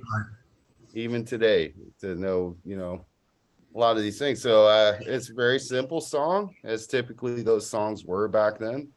Not very complex, and but deep subject matter on that. Lead Belly, you don't get more authentic than him. So that's my second track. What's your second track, Andy? My second one's going to be Chuck Berry, Memphis. I love that song. I almost picked that. Information. I almost picked that. Yeah. The lyrics are so pretty deep as well, because the girl that he's talking about seems to be a daughter that he's been away from, that the mother keeps them separated. Comes to town to see her, but he's unable to see her because the mom and the daddy are always fighting. That he's not able to see his daughter. That's what I got from it. It's kind of weird for that again in the mid 50s. But yeah, Memphis. It's been covered a lot of times by different people. Rolling Stones does it too. Beatles. Excellent cover by. Yeah, and also he is escaping my and Johnny Rivers does a really good cover of it as well. So that's my track 2 on side 1, Memphis. So Jerry, what's your track 2, side 1? Number 2 kind of heads towards country a little bit. Again, one of my dad's favorite. And I listened to a few of her songs, and she really did have a fucking great voice. Talk about Walking After Midnight by Patsy Cline. Oh, she's awesome. Fucking great voice she had, man. The cool thing about this episode is, like I said, I listened to these songs with my dad. Well, listening to them again, man, there's some fucking talent, man. Oh yeah. And that woman had a fucking great voice, dude, for her time. So I'm not too familiar with a lot of her. I know a few of her songs, but no, Crazy, dude. Everybody was crazy. I know that one, but that was one. Like I said, right man, there. I just fucking think of these songs just chilling out with my dad, dude. I miss those times, man. And that's my second one. Well, my second one was my first, but I thought I should start with a rockin' song first. I'm going to like 2 fucking part harmony on this one, which my mom always played this band. I love this. They were the biggest selling duo of all time until Hall & Oates beat them. I don't know who beat Hall & Oates. I think the biggest somebody beat Hall & Oates, but they beat the Everly Brothers later. The Everly Brothers, all I have to do is dream. Great song. The fucking great, beautiful fucking song. They fucking rule, dude. There's not a bad song by the Everly Brothers. Definitely inspirational to Paul McCartney and John Lennon in their the duo harmonies. Totally. Yeah, huge likes Babies in Black and stuff like that. You could hear a And lot. I think Axl Rose dated one of the Everly Brothers' daughters, didn't he? Married, not just dated, married. Aaron Everly. Aaron Everly. Okay, yeah. Yeah, I heard That was that Sweet Child of Mine video. That was her in that video, right? Yeah, Yep. she was in it. Yeah, I haven't done the deep dive into the Everly Brothers yet, but everything I've heard, like Mark was saying, everything I've heard from them is pretty damn good. Yeah, it is. Have you heard what's that? Little Latin Loop-de-Loop? Yeah, I heard that. That's I love Kathy's Clown. I like, and they have Kathy's Clown's awesome too. they have 60s. an interesting, like, kind of psychedelic country period in the mid 60s. Yeah, they did. Yeah, which is cool too. I've been sampling some of their stuff. I do like them. I like everything I've heard. Bird Dog's a great song. It's a bird dog. Yeah, I love that shit. They're great. And then we get to your number 3 on side 1, Edwin. My number 3 is obviously, he was going to come up at a certain point. Little Richard. And this is my favorite Little Richard song. Always has been my favorite Little Richard song. And that is Lucille. Lucille is, and there's a lot of great Little Richard songs. He's probably I would say my 4th favorite 50s rock and roller. There are 3 guys in the top. We all know Elvis is my top guy, but I'd say Jerry Lee Lewis is my 2nd favorite, and Chuck Berry's my 3rd, and then Little Richard's my 4th. Buddy Holly squeezes in there at 5, but Lucille, man. Just something about that groove. The bum bum bum bum bum bum bum bum bum bum bum bum. It's to me, Little Richard always sings great. He has that great screaming vocal, big influence on Paul McCartney, and I love that great screaming vocal. Also, Brian Johnson and Bon Scott. Yeah. Both love Little Richard. Brian Johnson said that was the first rock record he ever heard on Eddie Trunk podcast this week. He's so amazing. I mean, kind of proto metal, because he's the first guy to really be screaming his head off, like Little Richard scream. He's doing that screaming, singing shit. So amazing shit. Lemmy and Motorhead was a huge fan too. I mean, amazing. But Lucille has that extra element where it's also kind of soulful. The little pre-James Brown, there's something kind of funky about it, and so to me, it's like checking a lot of boxes, because I love R&B, I love rock and roll, and Lucille just has this deep fucking motherfucking groove to it. Yeah, it does. So and the production's great. Sounds amazing. So yeah, Lucille is my third track on this album. What's your third, Charles? My last pre-50s track, and a country artist. I almost put Hank Williams Sr. on there, but I guess he's inspirational to rock and roll too. But it's a little deeper track, and I just got it on there because George Harrison was a huge fan of this guy. Jimmy Rogers, Blue Yodel #1 / T for Texas.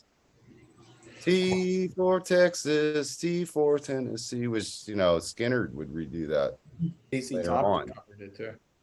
So yeah, it's Jimmy Rogers. There's some interesting stuff. Again, like Elvis had said, you take this. Bill Monroe was another guy I debated putting on there.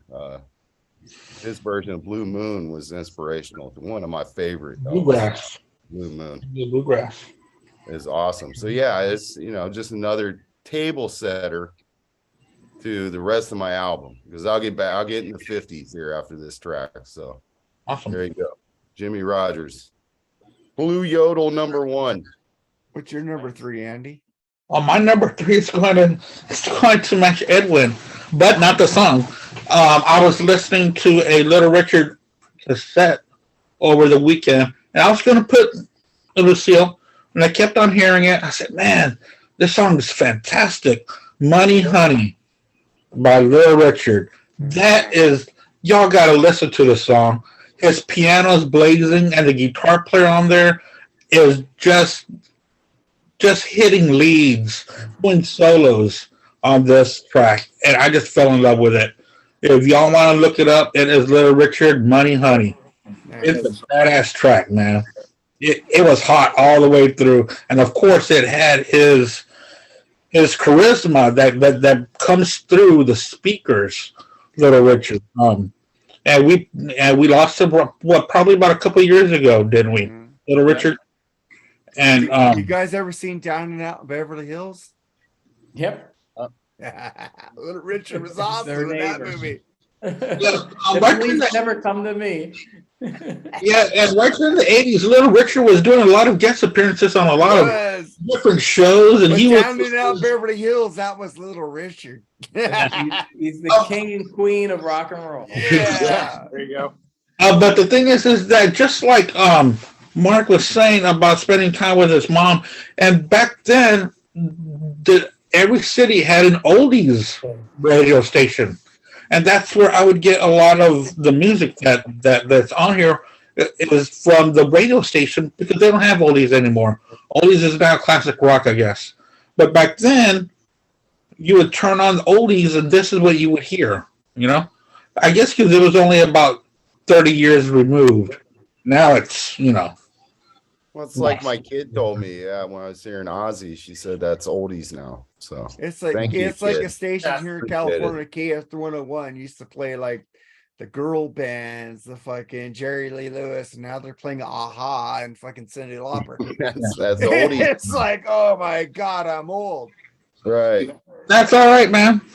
But that's my pick, Money Honey by Little Richard. What's your number 3, Jerry? This is fucking funny, actually, because I have a Little Richard song too.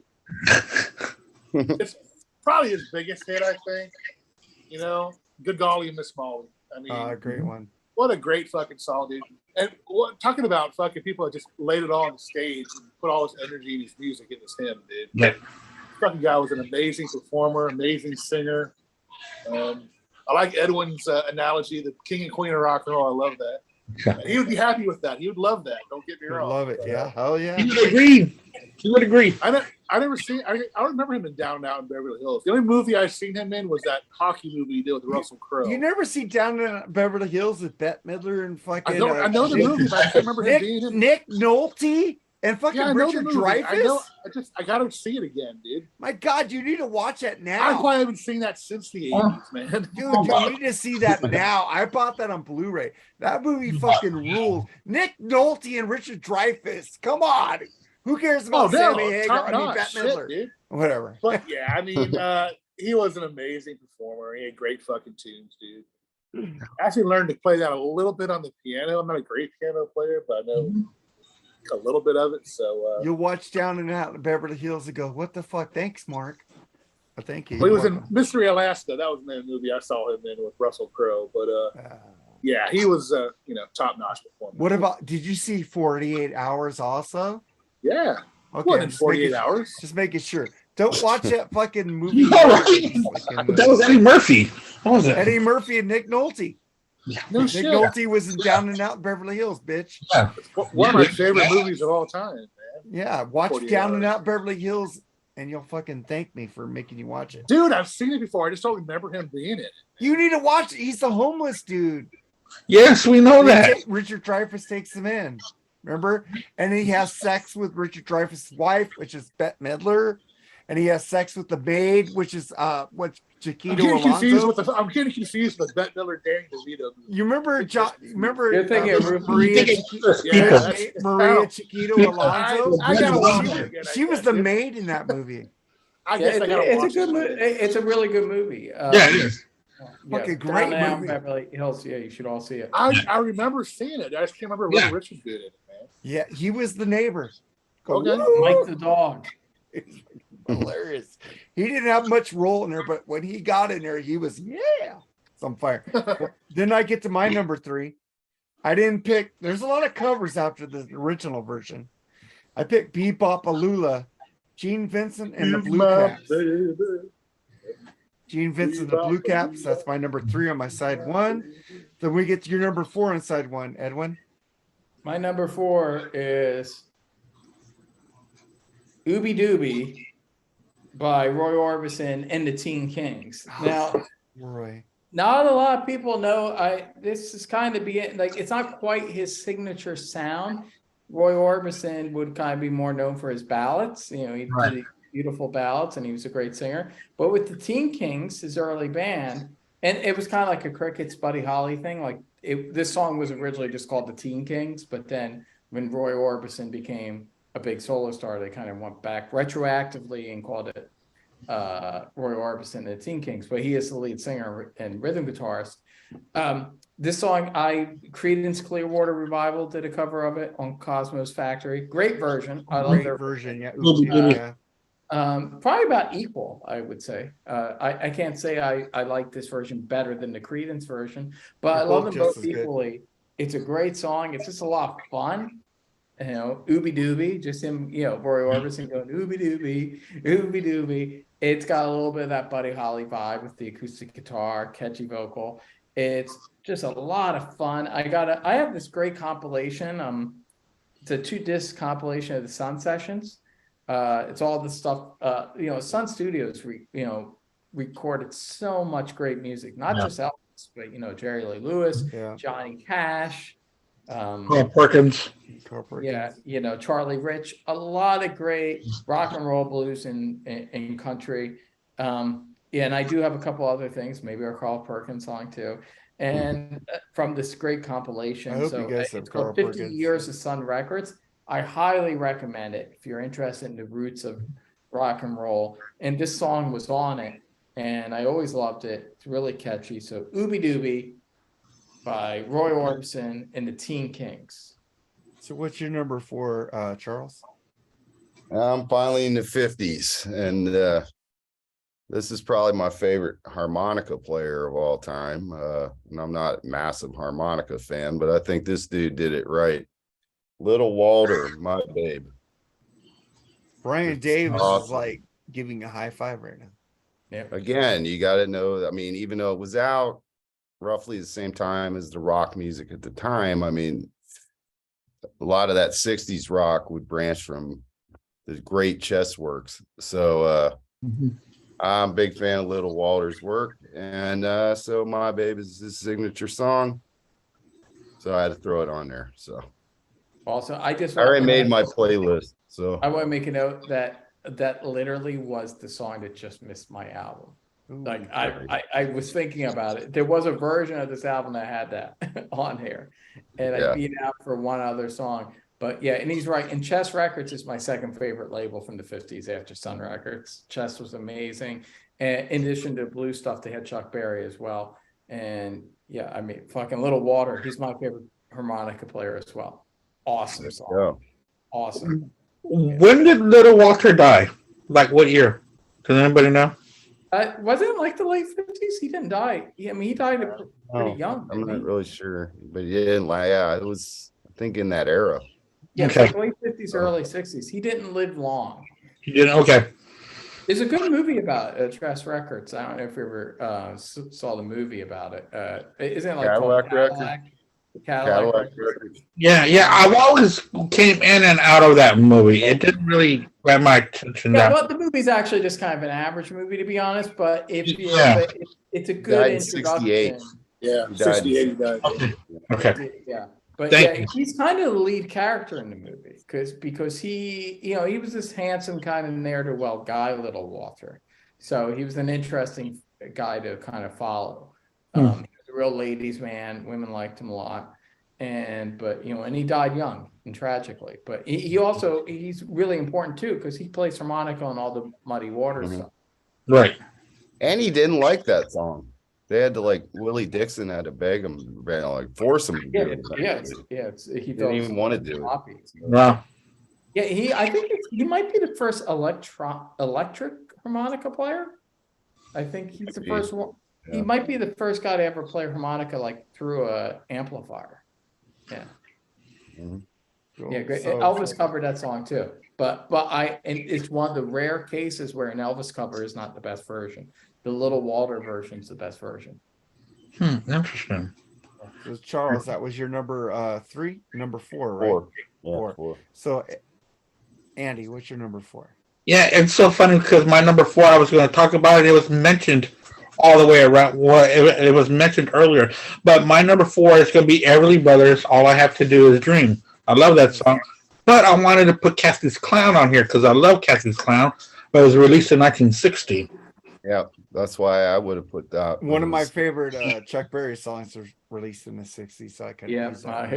Me and you will probably think of the same song. Teenage Wedding or no particular place to go. Oh yeah, that one. Yeah, I was gonna put it on, and I thought to myself, isn't that early 60s? And then I looked and I went, oh shit, it's early 60s. I can't put that on. It's my favorite Chuck Berry song. Yeah, because I love Cassie's Clown. I just love That's a great song. harmony. I like Little Latin Loop-de-Loop. But Jerry, what's your number 4? Number 4 is Mark. You'll probably like this choice, actually. I think it's from your favorite movie or favorite trilogy of movies. A real pretty ballad, Earth Angels by Marvin Berry and the Sunlighters, man. Marvin Berry version? No, the original's way better. I love that version, dude. Just because of that movie, dude. It's one of the best scenes. That's not even 1950s. There you go, breaking the rules again, bitch. You got it's 1950s, dude. But no, they record that in 85. All right, but I like Marvin Berry's version better. I don't give a fuck what you say. So fuck I was fucking throwing you a bone because of Back to the Future, but I'm fucking taking it back now. Hey, Mark, it's your favorite movie trilogy of all time. Yeah, that's right, but that's not 1950. Hey, rock! You know what's rock and roll? Breaking the rules. Breaking the rules. That's true. That's why I said let's put Otis from Animal House on there. I'm taking that song off my fucking list. Shauna. I'm making American Graffiti. I'm putting American fucking do shit for you, dude, and you piss on me, dude. Fuck. What's the original song now? I don't know. I don't know either. But it's Frankie Lyman and the Teenagers, wasn't it? Frankie Lyman and the Teenagers. I told you I do most of the shit because of my dad. All right. Frankie Lyman. Well, my number 4 is one of my I have a favorite. 15-song album now. Well, I got 16. But one of my favorite artists of the 1950s, Ventures of Ozzie and Harriet, is actually a great fucking artist. Ricky Nelson, one of my all-time favorite songs, Lonesome Town. Going down the lonesome town. Fucking love I that guess I gotta song. sing to all the songs tonight. Right. Ricky Nelson, he also did a version of Bebop Alula. I like Broken hearts play. better. But, Ricky Nelson's an actual artist, man. Have you ever listened to that song Garden Party? I love Garden Party. I don't like it, but but He's yes, I telling like you- his 50s work. Yeah, but Garden Like- Party was talking about he came out with a beard, the Madison Square Garden. He sang Hello, Mary Lou and shit, but he had a beard. He didn't look the same, so they booed him. But he Yeah. sounded the same, but they booed him. Fucking great. I think he died. What, the airplane died of cocaine fire? Freebasing some coke in the back. Freebasing some coke because it happened in the passenger section. But that's my number 4. I love Ricky Nelson, and I do love the band Nelson. So fuck all of you. So we get to your number 5, Eddie. My number 5 is an artist that is associated with 2 really big songs with the adjective blue, but this song is not one of the known songs with the adjective blue, although it does have the adjective blue. I'm talking about Fats Domino. And the song, I don't know if everyone knows the song, but it's a song called Blue Monday. Oh yeah, Yeah, Mark knows it. yeah. It's Fuck an yeah. awesome song. I If thought people one of you heard- motherfuckers that picked that. I picked another one. God. Yeah, Blue Monday, but you know what I'm talking about. This song's fucking hot. It's a sexy Yeah. song. And it's just got the swerve going, and then the way he pounds the piano. And I got this like in the 50s, they didn't really think in terms of albums, it wasn't like Singles. that's more of a 60s thing, so they pretty much just had a collection of singles and B-sides, and then when they had enough to put out an album, they had an album. So with a lot of these artists, it's greatest hits I have, and so I have a greatest hits Right. like Fats Domino, but short of like 3 or 4 of the songs I knew, there's a lot of songs that are kind of like what I consider deep tracks on the greatest hits, and this is like one of them, and this is like, damn, this song's fucking hot. But yeah, Blue Monday, one of the sexiest fucking songs you'll ever hear. If you guys ever listen to the Freeform Rock podcast, I'm always into the piano. You're That's like, Domino's one of the best ones, man. amazing. Him and Little Richard, Jerry Lee Lewis, Neil Yeah. Daugherty, who retired from REO Speedwagon. Great piano players, man. No, I say like Little Richard's kind of like a hot in your face fire, and Fat Domino is more like a building slow fire, He's like a groove. catching up on you. Groove. He Yes. had that Yeah, groove, it's a man. He groove had that to it, fucking yeah. dirty groove. It's dirty Yeah. groove. But yeah, Yeah. it's hot song, Blue Monday. There you go. So, Charles, what's your number 5? I almost put Coquette on mine, but I didn't put it. That's another good track from Fats Domino. Yeah. Going back to Chess Records, I've heard this covered a bunch of times by the Stones. I kind of like Foghat's version myself, but Muddy Waters, I just want to make love to you. The original is the most authentic version to me. The Stones version is good, but you can tell it's like guys wanting to be. That's the only thing about it. They weren't quite in their groove yet when they did their version. But I mean, fuck, you just pick Muddy Waters, period. Pick any song pretty much and throw it on there. But I really like the I Just Want to Make Love to You by Muddy Waters, so I threw that on there. Check it out, folks. So, what's your number 5, Andy? Yeah, my number 5 on side 1 is a band by the named the Robins, Smokey Joe's Cafe. It's one of my favorite tracks by them. Love that song. Love the horn part that comes out after the second verse. I'm not too sure if y'all are too familiar with it. I don't know if it's doo-wop or just straight early rock. Probably a combination of both. But the name of the band is called The Robins, and it's Smokey Joe's Cafe. And I've heard a version of it by Buddy Holly, but it's tamed compared to what the Robins do with it. So if y'all want to check it out, the Robin Smoky Joe's Cafe. Oh, Well, So yeah, I'll have to Jer- check that out. I don't know yeah, that. me too. Jerry, what's your number 5? My number 5 is That Thing You Do by the Wonders. Oh Yeah. God, I wanted to put that on my list. dude! Nah, my number 5 is. I mean, everybody fucking knows this song or heard this song once. Pee Wee Herman even made it famous, man. Tequila by the Champs, man. Is that the I mean, what a- 50s? Yeah, Yeah, 50s. 50s. 56, I thought it could be think. like early 60s. I didn't know. Nah, It's 56. 50s. But yeah, what a great fucking catchy tune that was, man. Yeah. Everybody remembers Pee Wee during it too, so in the 80s. Yeah, So the big shoe dance. Yeah. I like the part when he turns around and all the bikes. He's just crying. But man, what I mean, everybody fucking knows that song. Oh, yeah. Today, Yeah. man, people have heard it. So It's a great instrumental, the Champs. let me see what year did that come out. Just to be sure, 1958. Nice. Woo! But yeah, I mean, like I said, I mean, everybody's fucking heard of that song, dude. I mean, even kids heard that song nowadays. So Yeah, so my number 5 is Chuck Berry song. And I knew you guys would pick the other one, so I picked Reeling and a Rockin'. Oh, not bad. I love that song. Reeling and a Rockin'. You know, George Thorogood did a version of that too. George Thorogood probably did George that. Thorogood Has is he ever done his own song? yeah, he has done his own song. Isn't Bad to the Bone original? Bad to Might the be Bone is his his, own yeah. song. If you don't start drinking, I'm gonna leave. But he's got a lot of covers though. I mean, But he not does do I a like. lot of I don't mind covers. Thorogood though. He's cool. You know what? One of my favorite ones is like Bo Diddley. He's talking about Bo Diddley's gone, and he's talking about Bo Diddley's gone, so the blues is gone. That's a pretty good song. I played that on thatmetalstation.com. But then Reelin' a Rocket's my number 5. Did we get you number 6, Edwin? Well, Charles was talking about this artist before, and I'm a huge Muddy Waters fan. I love Muddy Waters. I have 2 of his chess compilations. I have pretty much all of his major singles and B-sides from the 50s and early 60s. But I was thinking more rock and roll, so this is why I picked this one. Although I'm thinking about this probably is my favorite Muddy Waters song.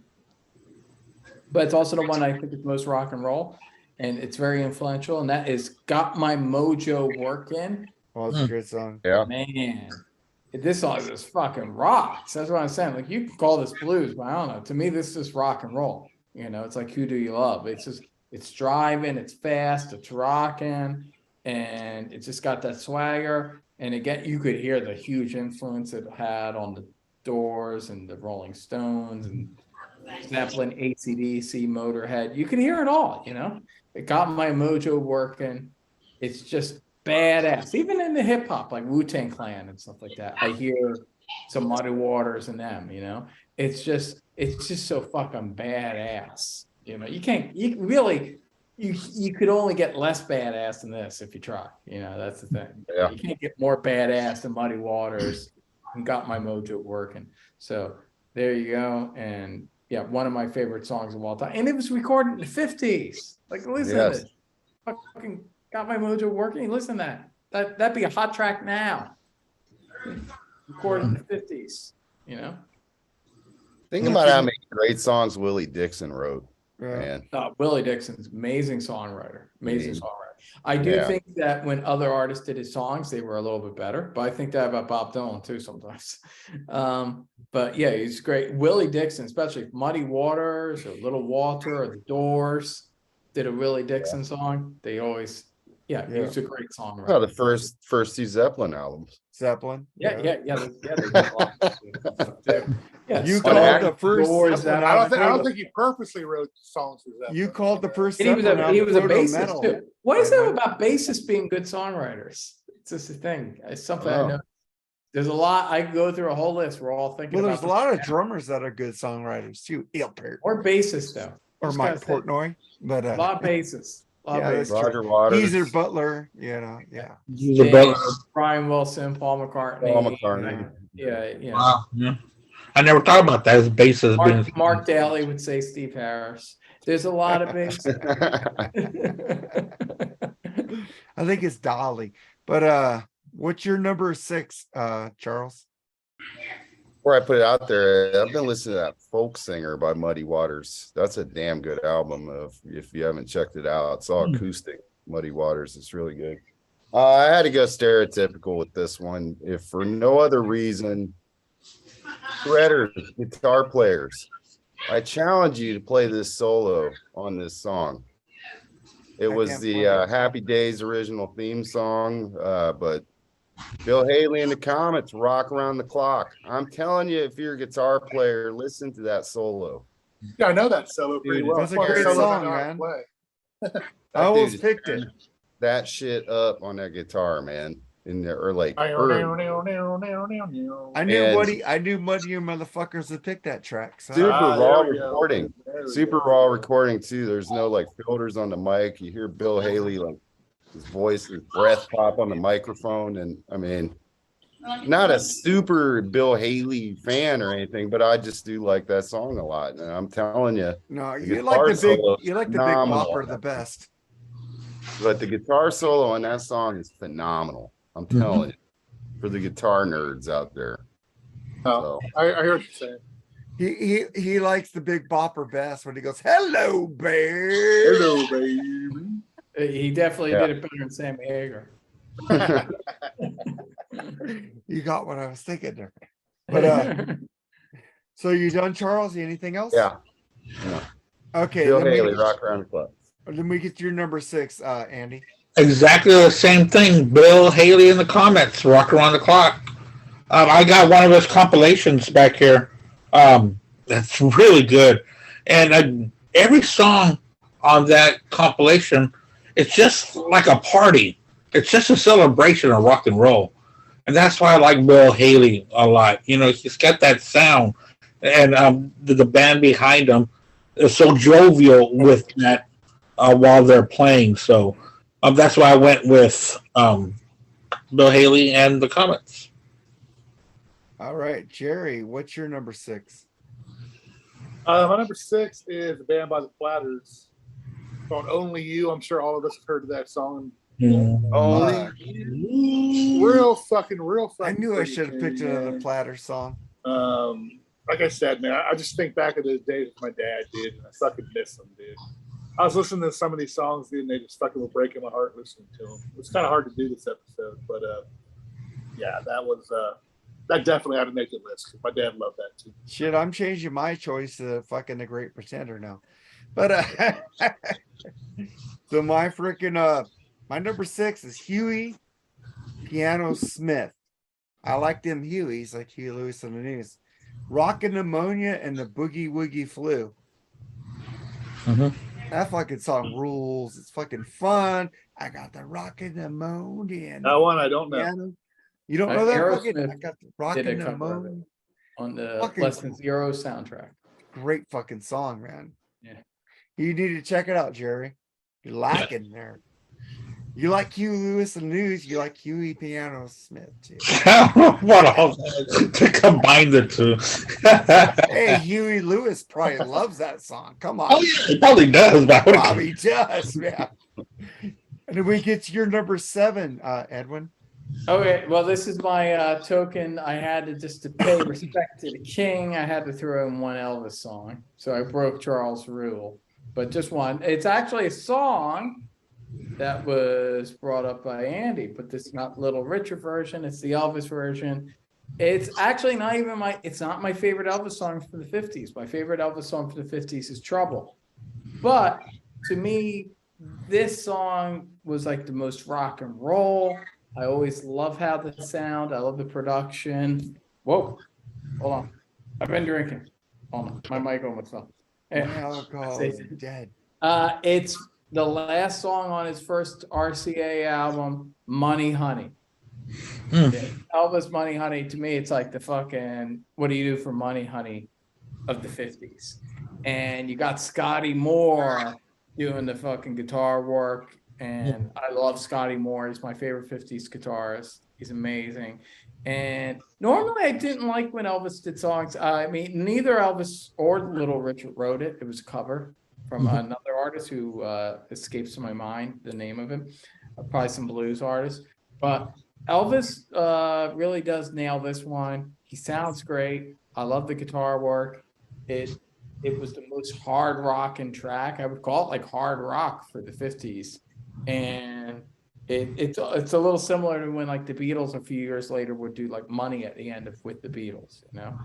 It's hard rocking song about how he wants some fucking money, you know, and it's just pimping and it's awesome. And so to me, you know, it's probably in my top 5 favorite Elvis songs from the 50s. But regardless, it seemed the most rock and roll. That's why I picked it. So there you go. So Money Honey, to pay respect to the king. I think it's an awesome pimping song. So there you go. I gotta hear that version with Scotty Moore doing the. I gotta check that out because I love the version. Well, the whole album, if you haven't listened to it, Elvis's first album on RCA.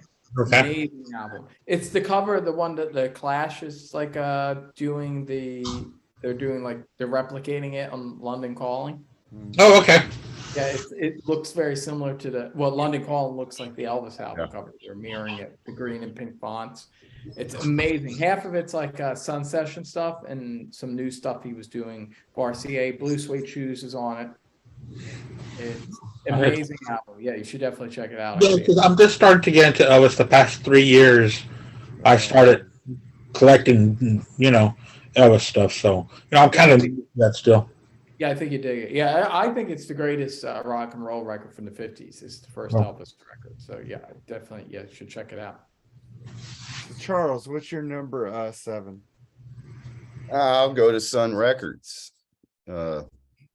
Factory of great music there, and I love Scotty Moore. I think he's as well. He's a great guitar player, and this guy had a more understated guitar player who played just simple little solos, but people forget this guy started out on rock and roll. Actually, Johnny Cash, Cry Cry Cry. And like he's the antithesis of Elvis. He didn't have to do all the dancing and gyrating. He's just Johnny Cash, man. He's a fucking American icon. And and his early work was more tilted towards rockabilly. And this is one of his earliest hits. So I think it fits in on a early rock album easily. He could have easily become a rock and roller if he wanted to. He's just Johnny Cash. To me, he's not even country. He's Johnny Cash. So yeah. Johnny Cash just goes through everything. Johnny Cash exactly was Johnny Cash. Yeah. Johnny Cash. He's just a genre by himself.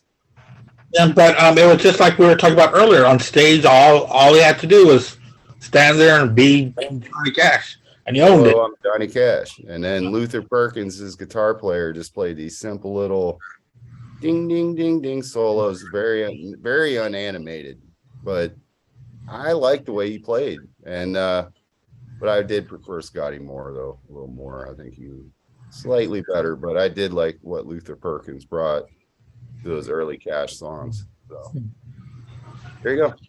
So what's your number 7, Andy? Yeah, I am going to close the album with an R&B track by Maurice Williams, Stay, which I believe was one of his only hits, I think. But Stay, which was covered many times by so many different artists throughout the 60s and 70s, of course. So that's my pick to close out the album.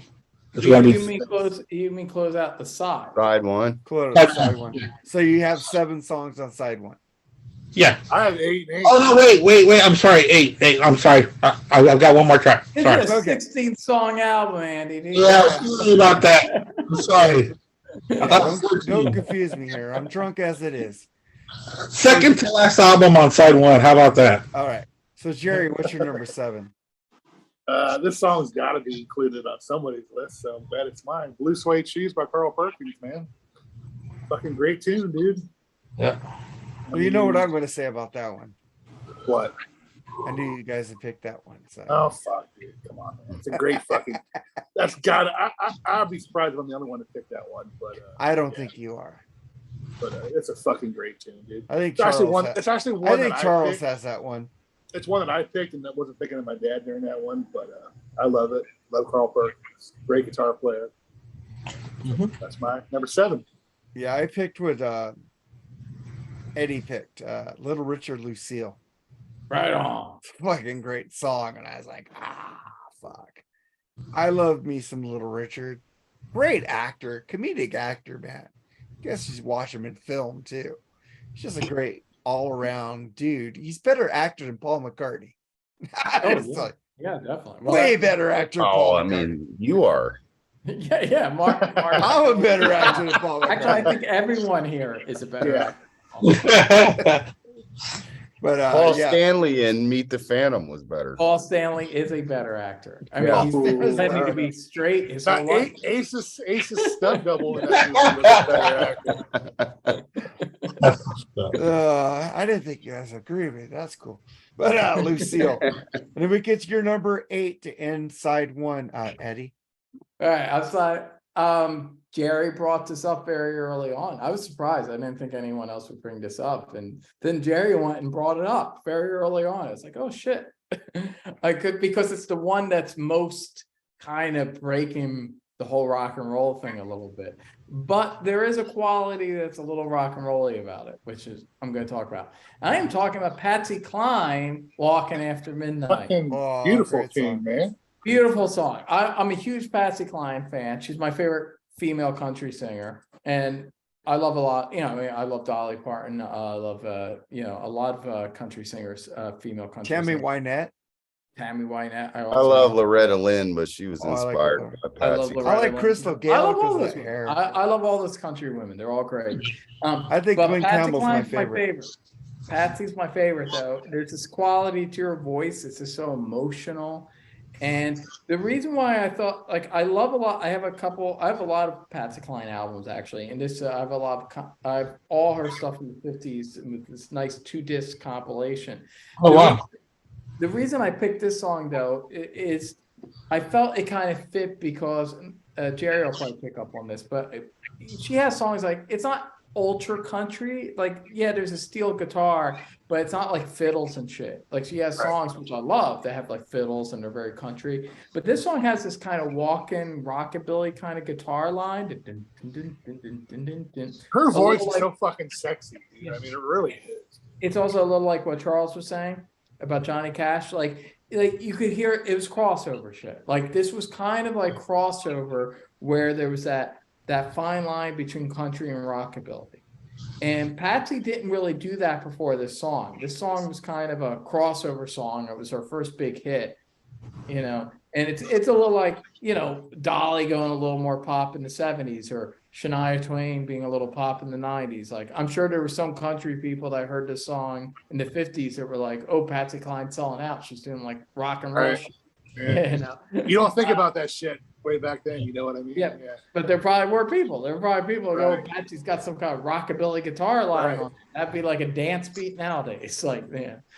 But yeah, there's a little bit of a kind of rockabilly guitar line on it that made me think it flowed with this vibe I was going for. So that's why I picked it. And I want one woman on the list, and Patsy's easily my favorite female singer from the 50s. So Walking After Midnight. There you go. And it's a nice ending for the first side, end with a kind of ballad that has a little bit of a rockabilly guitar to it. There you go. So what's your number 8, Charles? To end the album. I'm back to Sun Records and Carl Perkins, not Blue Suede Shoes. Little song called Matchbox. Oh, that's a good one too. No, I know that one. It was a good tune. Carl Perkins, Blue Suede Shoes, Elvis, and got that out first before him. And I don't know which one's better, actually. That's why I didn't Carl Perkins with Shoes. I like Elvis. I don't know, man. Elvis rips that fucker up pretty good, man. I like Elvis's version better. I like later Elvis better. I mean, that's just my opinion. Oh no, I like 50s Elvis to 69. But this Carl Perkins just has so many great songs, prototypical. Huge inspiration on the Beatles, my favorite band of all time, undisputed, not Oasis, by the way. And they're tied with Rush. Ringo did a great cover of this with the Yeah, he Beatles, sure did. I thought. So, and it was pretty, nice little rockabilly in there. And Sun Records is obviously so important. the history of rock and roll, along with Chess Records. Yep. Sun gets a little more love, but Chess is just important. But that Carl Perkins, yeah, I mean, you can pick Blue Suede Shoes too. It don't matter. I mean, he had so many good songs, but I like Matchbox, so I'll close it out with that. So what's your closing out of the album, Andy? I am closing it out with. Let me turn this back on. I thought I closed it out, but I guess I didn't. I am going. The next one is the song "Earth Angel" by the Penguins. That's the original. Was the original? Penguins, not Frank Lyman. Yeah. Also, I'm never gonna fucking make a shout out to Mark again. Never. So. Also, You know, Back to the Future rules, but that song is not the best version. I'm gonna pick Double Back. but the thing is, I'm gonna take Earth Angel by New Come on, Edition. man. That was a Power fucking of Love or iconic Back scene. in Time. That was man. probably the most iconic scene in Back to the Future. yeah. Because it made fucking George McFly who he was today. So He invented the rock best, and roll. the according best to two that songs scene. in are Huey Lewis and the News. But the thing is that this song was the first #1 song to go off from an independent label, Nice. which was pretty interesting that I found out about that song. And of course, after it was released, it was fought over by who really wrote it.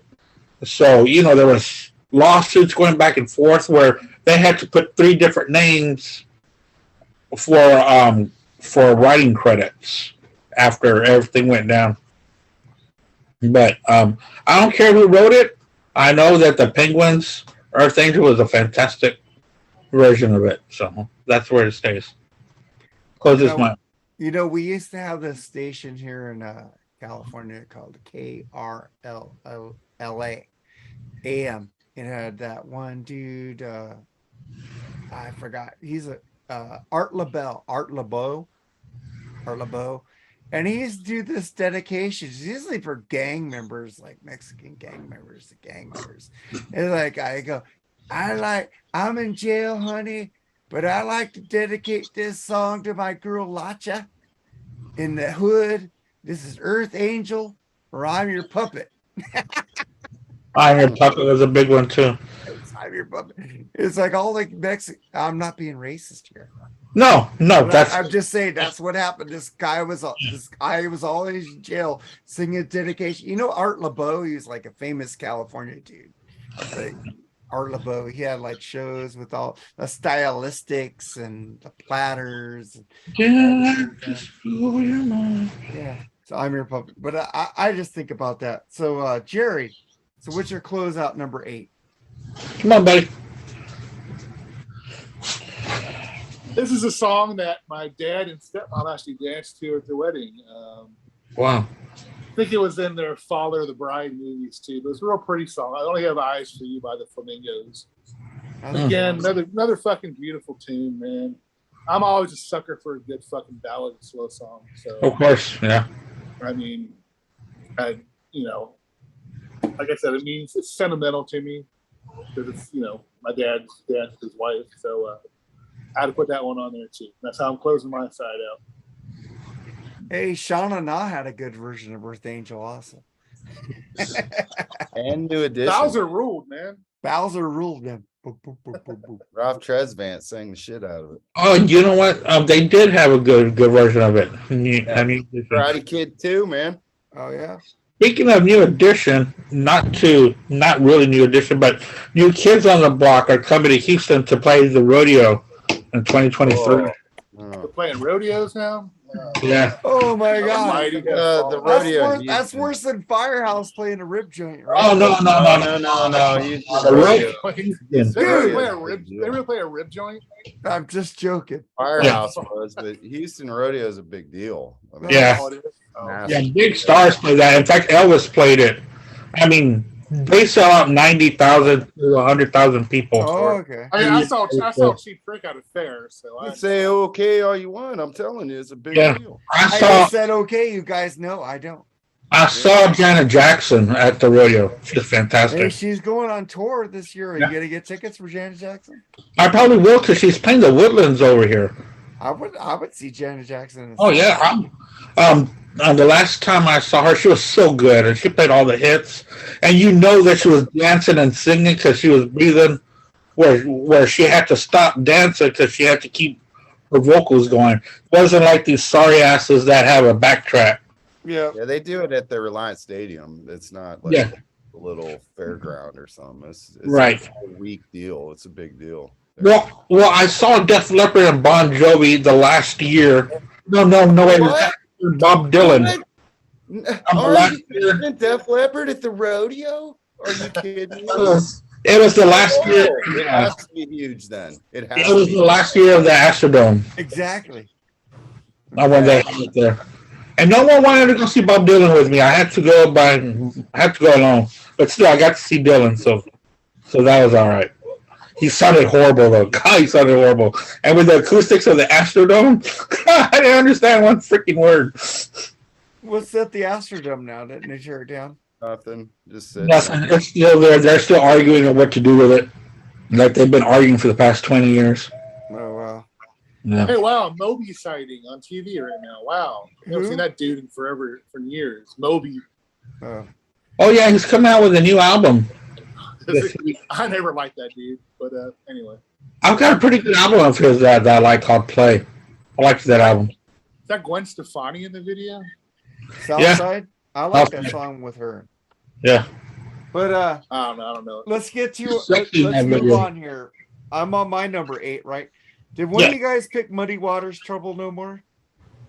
No. I picked Muddy Waters Trouble No More. Okay. That's a fucking cool blues fucking track, and it was in the 50s. The fucking rules. And if you guys ever want to hear a good Muddy Waters album, listen to fucking Muddy Waters Blues by Paul Rogers. Great fucking album. But then we flip this bitch over to side 2. We start with track 1 on side 2. Edwin, what's that? My opens up side 2. It's great. Fucking side 2 opening. It's on Chess, right? Half this shit's either on Sun or Chess. You know? Yeah. They're the top 2 dogs of the 50s. And there's another song that's technically a blues song, but it fucking straddles the line like a motherfucker. And it's like this inspired so many rock and roll artists, and you know, it's one of the most. I would say this is probably my second favorite song from the 50s after Not Fade Away. It's fucking badass. It's my favorite, if you want to call it a blues song, whatever. I don't give a shit what things are called, if they're blues or rock and roll or whatever. You love it. It's just awesome music. And I'm talking about Howlin' Wolf's classic, Smokestack Lightning. Oh, that's a great one. That's proto metal. Yeah, I mean, come on, listen to that fucking song. That's like fucking AC/DC in the 50s, you know? Yeah. But it's also kind of Wu-Tang too, you know what I mean? Like, it's everything. It's there. It's swaggering, badass. It's got that riff, you know, it's got that badass bluesy riff. Fucking everyone from the Stones to AC/DC, you can hear so much influence. I mean, if you never heard Smokestack Lightning, you're only listening to half music. You know what I mean? Like, you haven't been educated yet. You gotta listen to Smokestack Lightning. Jimi Hendrix, obviously, and this Iggy Pop. I could just go through the list. George Thorogood. Yeah, all these guys. Howlin' Wolf was so important, and he did a lot of Willie Dixon songs too. But Smokestack Lightning, one of the most badass sounding songs, and it's about fucking. You know, that's this. I don't want to offend you, Mark. I know you don't. You don't offend me. I fuck all the time. I'm good. But that's what rock and roll is about. That's why rock and roll itself was a black slang term for fucking. And you know, that's where you get to the meat of it. That's where I think a lot of this like math metal and fucking bullshit that came later on, they lose the soul of it. You know, this is the soul. Like, there's a reason why like Motorhead and AC/DC kick fucking ass, because they still listen to rock and roll and blues and stuff like this. They understand that that's the primal thing pushing it forward, you know? So it's not all just in your brain. It's not a bunch of eggheads doing things. It's coming from something more visceral, something more passionate. And it's real life. Yeah, Smokestack Lightning is like one of the most passionate fucking powerful songs ever written. And everyone should be listening to it right now if they never listened to it. So there you go. Smokestack Lightning. Howlin' Wolf kicks off my second side. So what's your first song on the second side, Charles? One of my all-time favorite artists with one of the best sets of hair ever. And a lot of people forget this guy was a rock and roller when he started. That's correct. Did he become that later on in life? No, he did not, but he inspired also the musical Bye Bye Birdie with his name. Any doubts? Any question? Anybody wonder who this guy is? This is a little guy named Conway Twitty with a #1 rock hit. It's Only Make Believe. He did have some great fucking hair, man. But that he started out as a rock and roll artist in the vein and his early works were rock and roll works, and It's Only Make Believe is a great song. Yeah. That one out. Family Guy keeps Conway Twitty alive. I know, in the wrong way, damn it. Holy shit, it's Shania, man. She's fucking fine. All right, man. Andy, what's your track 1 on side 2? Yeah, I'm going to start mine off with one of the artists that was with Buddy Holly on that fateful flight. I'm talking about Richie Valens. Talking about the song Framed. I love that track. It's a really good song. I think I have the Los Lobos here because it was also played on the La Bamba soundtrack as well. But Framed is a really good track. He does a really great performance on there. So Richie Valens, who is a Hispanic man, that was one of the beginners of rock and roll along with Buddy Holly. Okay, so what about you, Jerry? Your track 1, side 2. Oh, it's my turn? Yeah. I agree with a song Mark picked earlier, man. Lonesome Town by Ricky Nelson, man. Fuck, I remember, again, man, it was like the late 80s, and I used to hang out with my dad. It came on fucking TV, it's compilation hits, and he actually bought that for me, and it was a cassette. I don't know what the fuck happened to it, but he had a lot of good fucking tunes, man. That's probably my favorite song by him. I'm not really big on his kids. I know a lot of people like them, and they're cool dudes. I mean, they seem like really cool dudes, but not a fan of their music. But yeah, I agree with you, Mark. Lonesome Town is a really great song, dude. And that's my #2 on side 2. So mine. Wait, who has the sad dog right now? I'm sorry, my dog is Andy, yeah. Give him a little love. Or, Pat him. that's your #1 on side 2, Jerry. Sorry about that. I mean, he's happy. It's just that he's deaf, and when he's scratching. Oh him shit, fucking that was my #2. Oops. Okay. Your I fucked #1 up. on your side 2. No, I fucked up. That was my #2. Well, you got to do your #1. No, on I side know, 2. I know. All right. I get it. Look, I'm drunk, dude. I know where So we're am I. at. So fuck all you. I know where I'm at. You know who was really fucking super cute when she was young was Mariah Carey. Yeah. I bought the first album because of that album cover. So yeah, I give it. I understand. But then we get to my track 1 on side 2, I mean. We're on side 2, Mark. Side 2. I said You side don't even 2. fucking know where you're at. I changed it. Really good. Side 2, track 1, Fats Domino, Ain't That a Shame. Good song. You love it. Cheap Trick covered it. Oh yeah, that's That's why why. you put on Cheap Trick shirt. I'm a huge Cheap Trick fan.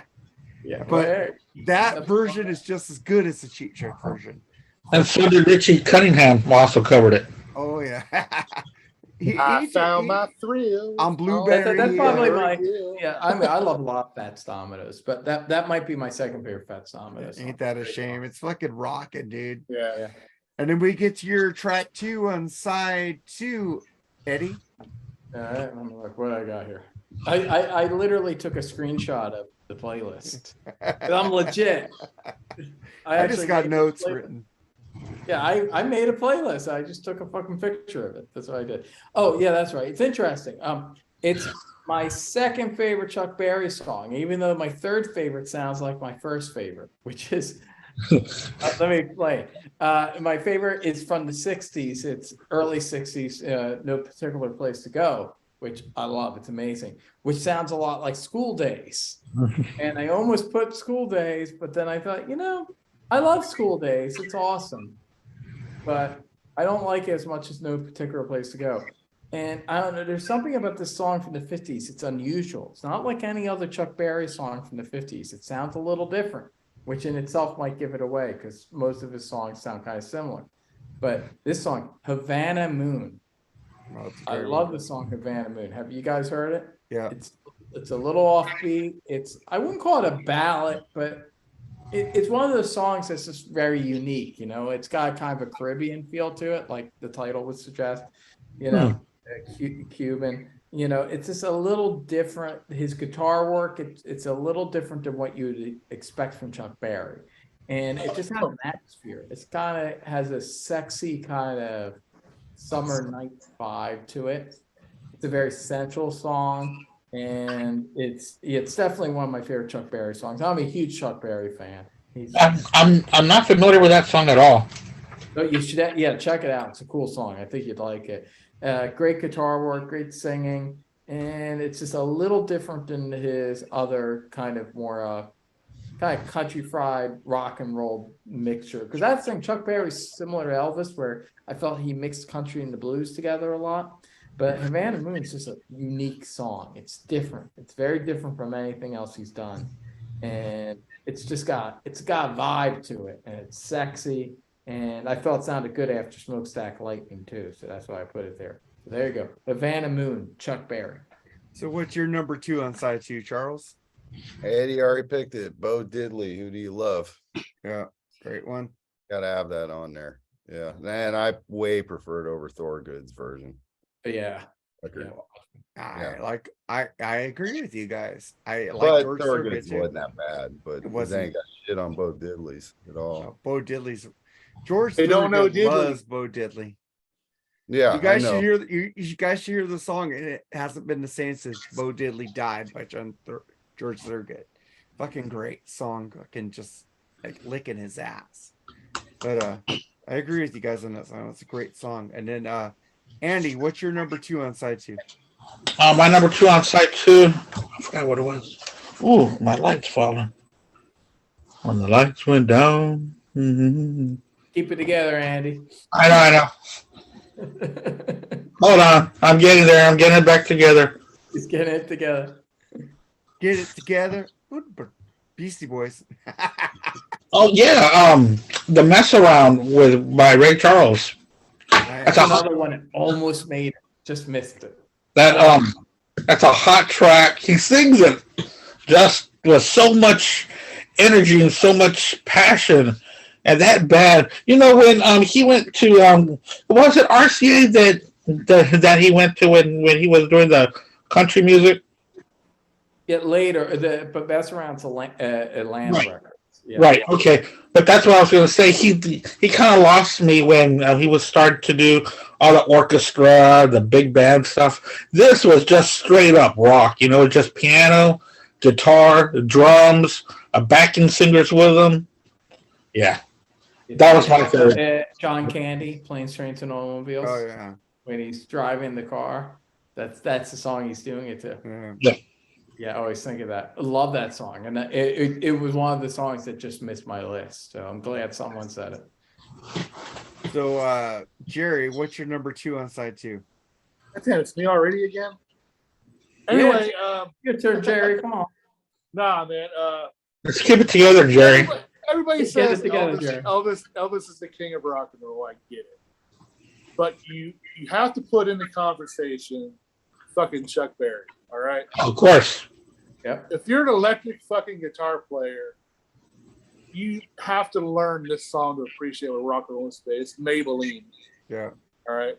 I mean, that is one of the greatest fucking rock tunes ever written, and probably my favorite song in that era. You know, I would question whether Chuck Berry is the true king of rock and roll. No, he's probably not popular on this show, but I would definitely bring him into the conversation. Brilliant fucking musician, great songwriter, great fucking performer. I mean, what else can you say, dude? I mean, Did you guys ever watch that movie with him and Keith Richards?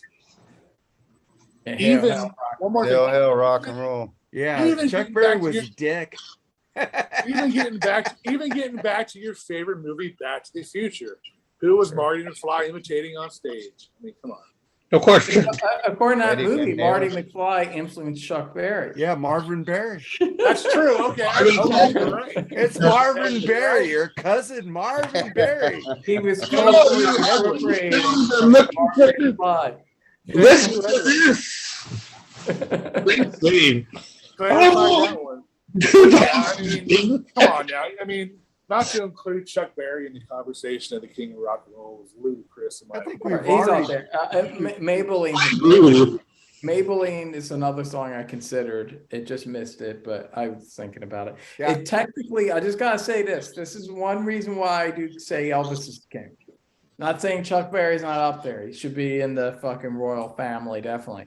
But Maybelline came out a few months after That's All Right Mama. A lot of people don't know that. That's All Right Mama came out first. So, you know, I mean, technically Bill Haley in the comment, that's really the first rock and roll song, but they never really did anything else after that song, at least that I know of. In terms of the artists that had several hits, if we're talking who I think the big four or big five, it's like Elvis, Buddy Holly, Little Richard, Chuck Berry, Jerry Lee Lewis. Elvis had the first single. So he, you know, him and Scotty Moore, those guys with That's All Right Mama, they were a little ahead of the curve. Everyone else to a degree was kind of following that. So that's why I give it up to Elvis. Just in terms of timeline, that was the first. But Chuck Berry was right on his ass. Like that single was just a couple months. Little Richard was a year after, and Jerry Lee Lewis was like 2 years later. Buddy Holly, 3 years later.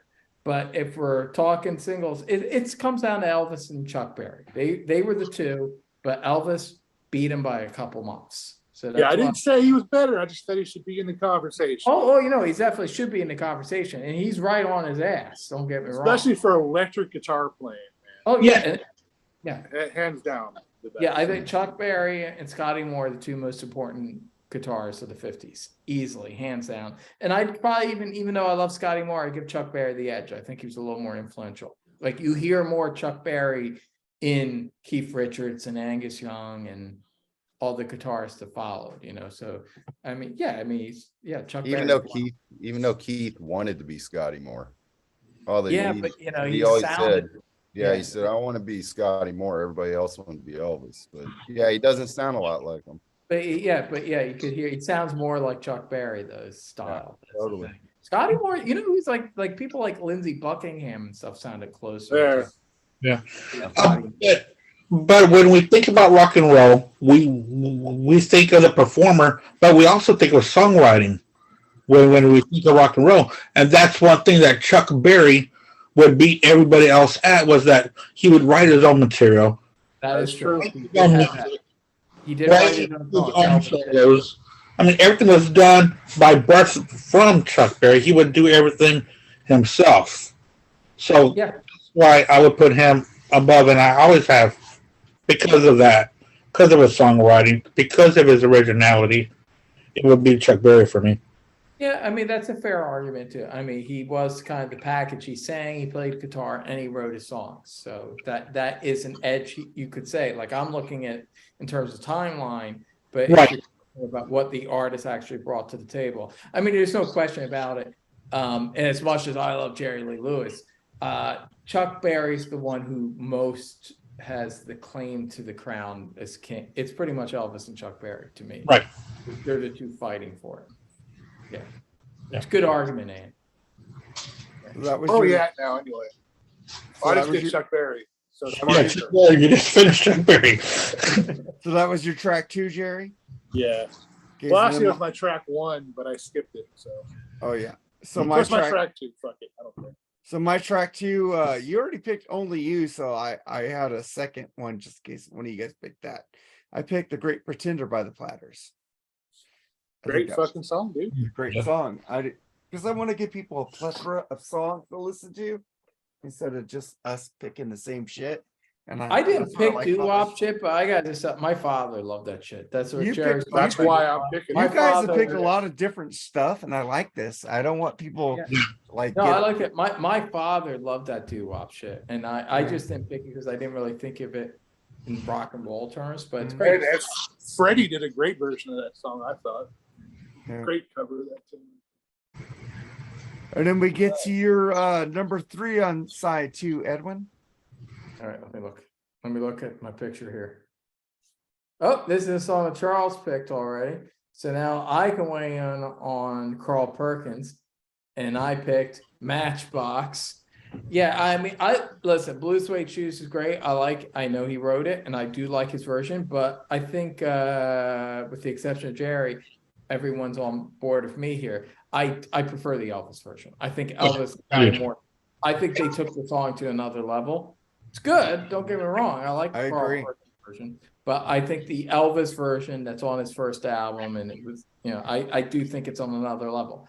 Now, Matchbox, on the other hand, I've heard other people covered it, even the Beatles, and they do a good version. I like Ringo sings it. It's a good song. I like the Beatles Ringo song version, but it ain't better than the Carl Perkins one. That's the reason why when I was thinking of Carl Perkins, I went with Matchbox, because I don't think anyone ever did it better than the Carl Perkins version. I like his version of Matchbox best. Even Jerry Lee Lewis does a great cover of it on his one of my favorite live albums of all time, Live at the Star Club. And even his version's not better than this version. There's something about it, and that guitar, and it's just down and dirty. It's like, again, where country, blues, rock and roll all meets. It's another Sons, records recording. But yeah, so Carl Perkins, Matchbox, just badass tune. I love it, and that's my favorite Carl Perkins song. So there you go. And the Beatles version was really good too. I think it was a B-side as well. Yeah, it's a really good song. It is. And I think Ringo had a really good voice for that kind of stuff. Had a little more of a country tinge to it. Yeah. But still, I'd go with the Carl Perkins version. I think his version's better than the Beatles. Really it is. So what's your number 3 on side 2, Charles? I'm bringing out Buddy Holly too, but deeper track, kinda, but not if you love the Beatles. They did a cover of it as on Beatles for Sale, Words of Love. Yeah, by Buddy Holly. And I don't know which one I like better, because I don't know. I mean, they did a really good version of it, so I don't know. I just like that song, and I didn't want to pick Peggy Sue or the ones that everybody picked. So Words of Love, Buddy Holly. Damn. You didn't want to pick that song, so maybe one of us would pick them, right? Yeah, I want to try to find something. Yeah, probably me on that one. You trying to be counterculture, Charles? I guess a little bit, but it's a great song. It's Yeah, great. it is.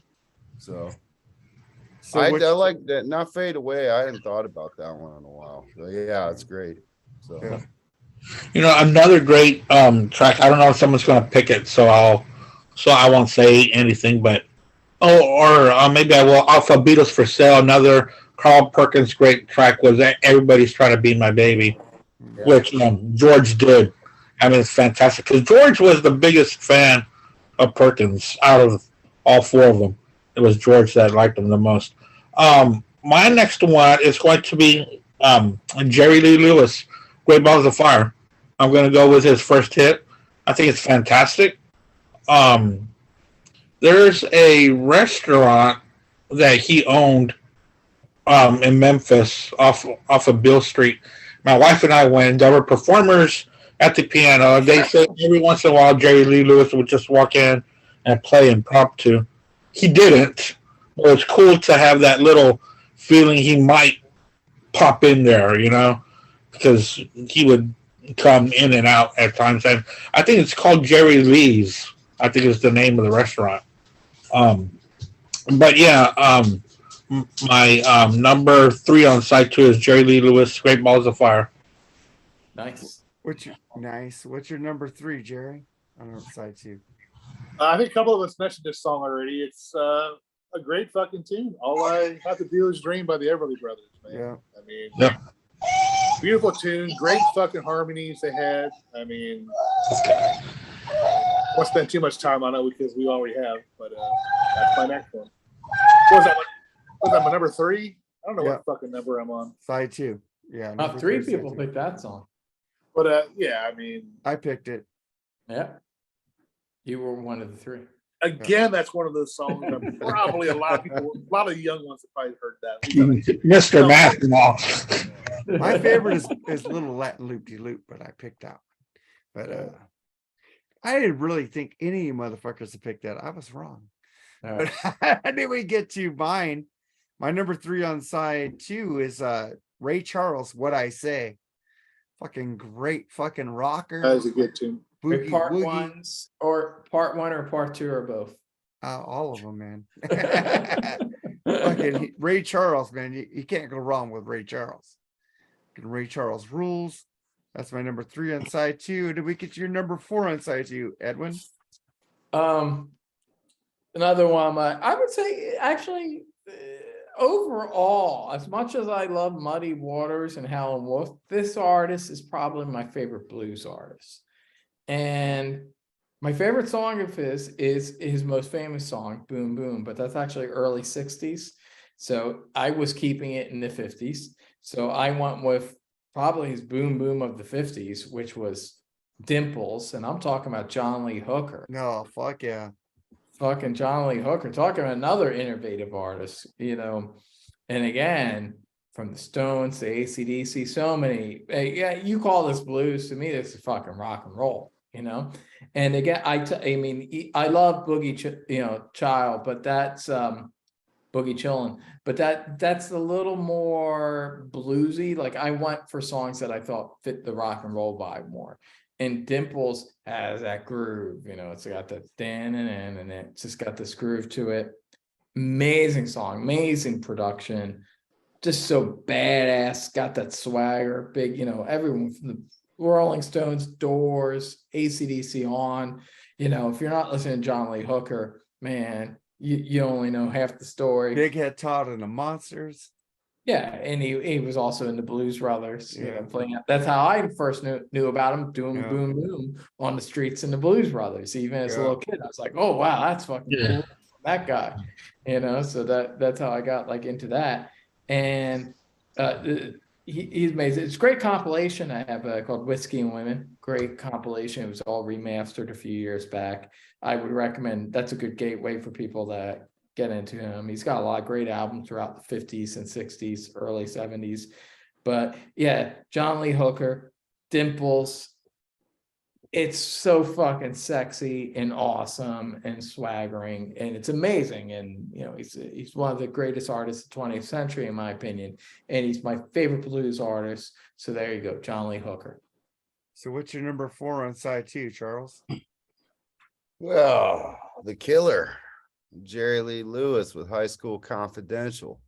Nice. It's amazing. Yeah, fuck, song kicks ass, man. It's amazing. If he wouldn't have married his cousin and done all that crazy shit, what would have happened with The Killer? Mhm. Yeah. He had some super talent, but you know what? England could kiss his ass. And I fucking loves me some Jerry Lee Lewis. So that's a guy we lost last year. So sad. And that High School Confidential is probably one of, I don't want to say lesser played, but everybody typically goes Great Balls of Fire or whatever. And I love that song too, but High School Confidential is kick ass. So there you go. So what's your number 4, Andy? Yeah, I'm going to go with Frankie Lyman and the Teenagers. Why Do Fools Fall in Love? It's a great song. Great R&B track. Love it. He sings it so great. He was just a kid when he did this. I mean, he was really a teenager. Well, when he fronted this band, I believe they are out of New York. They were one of the original doo-wop singers out there in the streets of New York. Fortunately, he died at a very young age of a heroin overdose. Terrible, terrible. But Frankie Lyman and the Teenagers, Why Do Fools Fall in Love? And you can tell how young he is with his vocals on that song. You know, it's so high-pitched, it's a high-pitched vocal. You can hear the innocence in his voice. So that's what also makes the song great, because if his voice was any older or deeper, you would have bought it, you know? Yeah. So that's my track. That's another one my father would have loved. He loved all that 50s doo-wop stuff. So did my mom. So Jerry, what's your number 4 on side 2?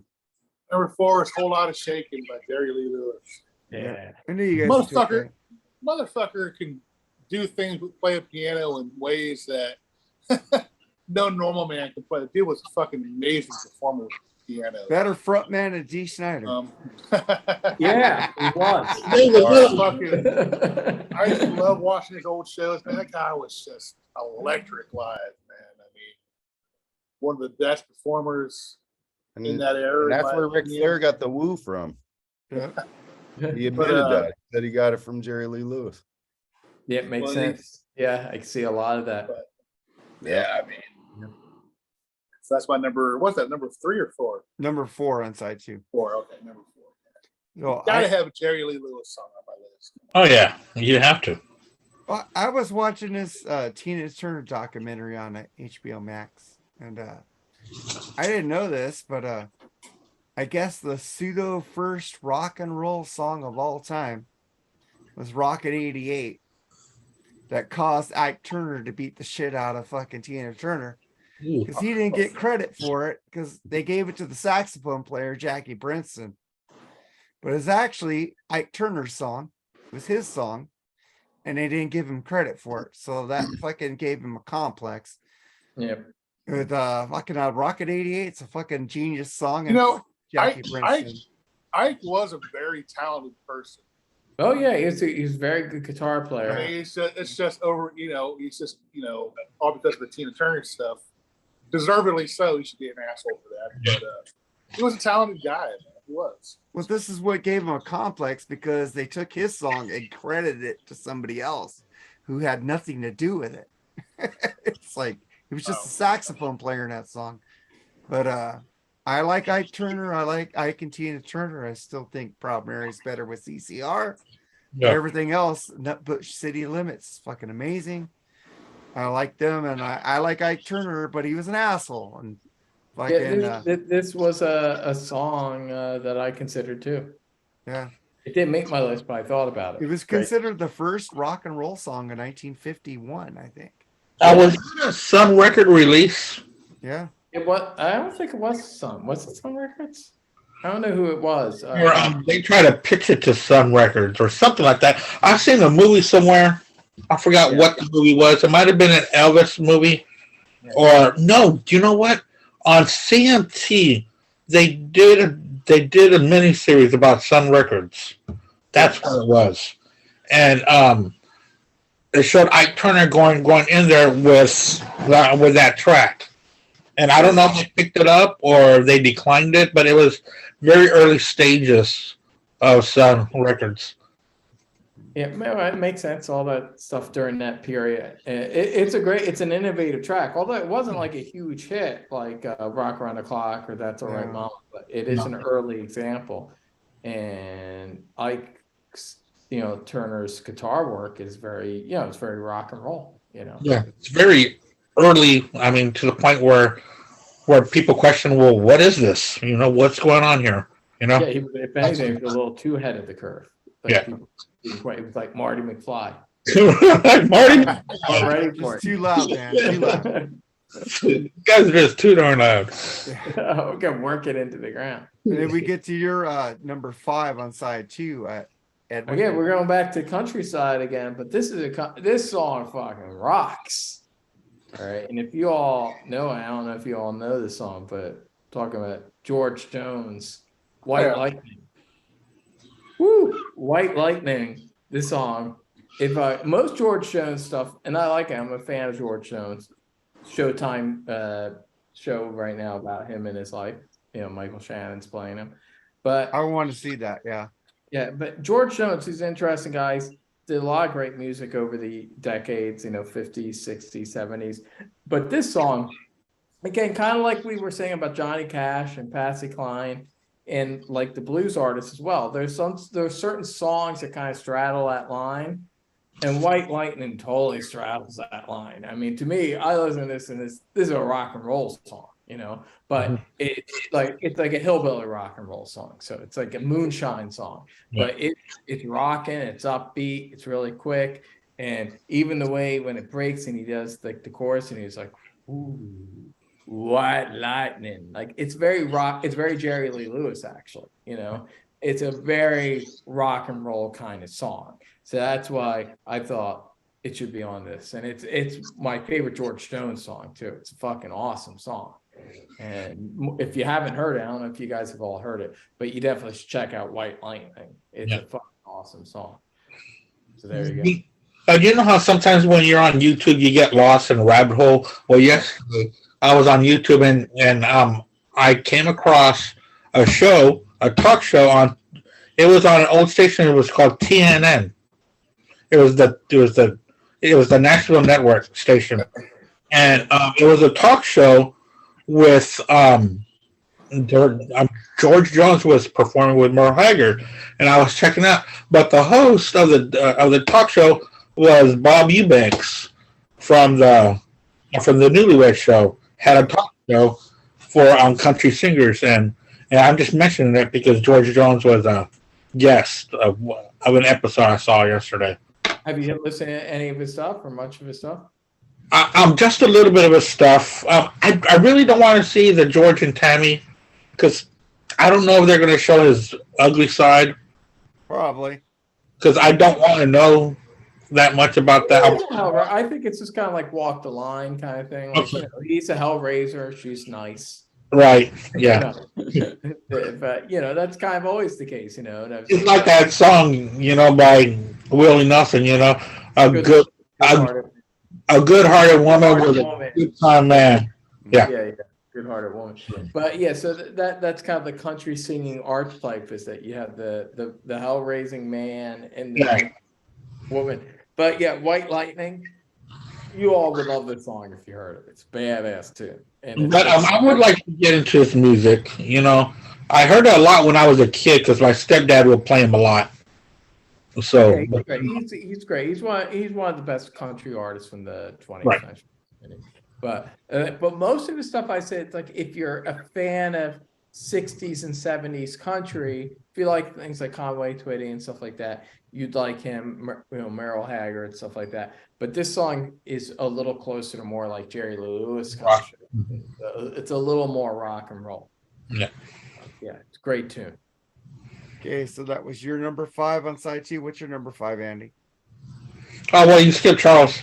Oh, Charles, what's your number 5? The Coasters, Searching. Oh, that's a good one. Coasters rule, man. No yakety yak for Charles, huh? Yeah, no yakety. Searching. Searching's a great song too, man. Gonna find her. Yep. Yeah. I can go to Andy because we gotta hurry up. I gotta go to work. I know, Andy. What's your number 5? I will make this quick. This has already been talked about by Mark. Fats Domino, Ain't That a Shame? Great. Jerry, what's your number 5 on side 2? By the way, I watched 2 episodes of George and Tammy. It's really good. I mean, Michael Shannon, Jessica Chastain, fucking great actors. But anyway, my last songs have been mentioned already. I think Charles mentioned this one. We're going to rock around the clock tonight. Bill Haley in the comments. Yep. And then I get to my number 5 on side 2, which is At the Hop, Danny and the Juniors. Oh, nice. I love that fucking song. And then, At the Hop is really good. We're going to rock it and roll it. Gonna bring it at the hop, pop, pop, pop. I like that fucking song. But I know that they're trying to hurry, but about this Ford. About 20 minutes or so. This cost me 30 cents.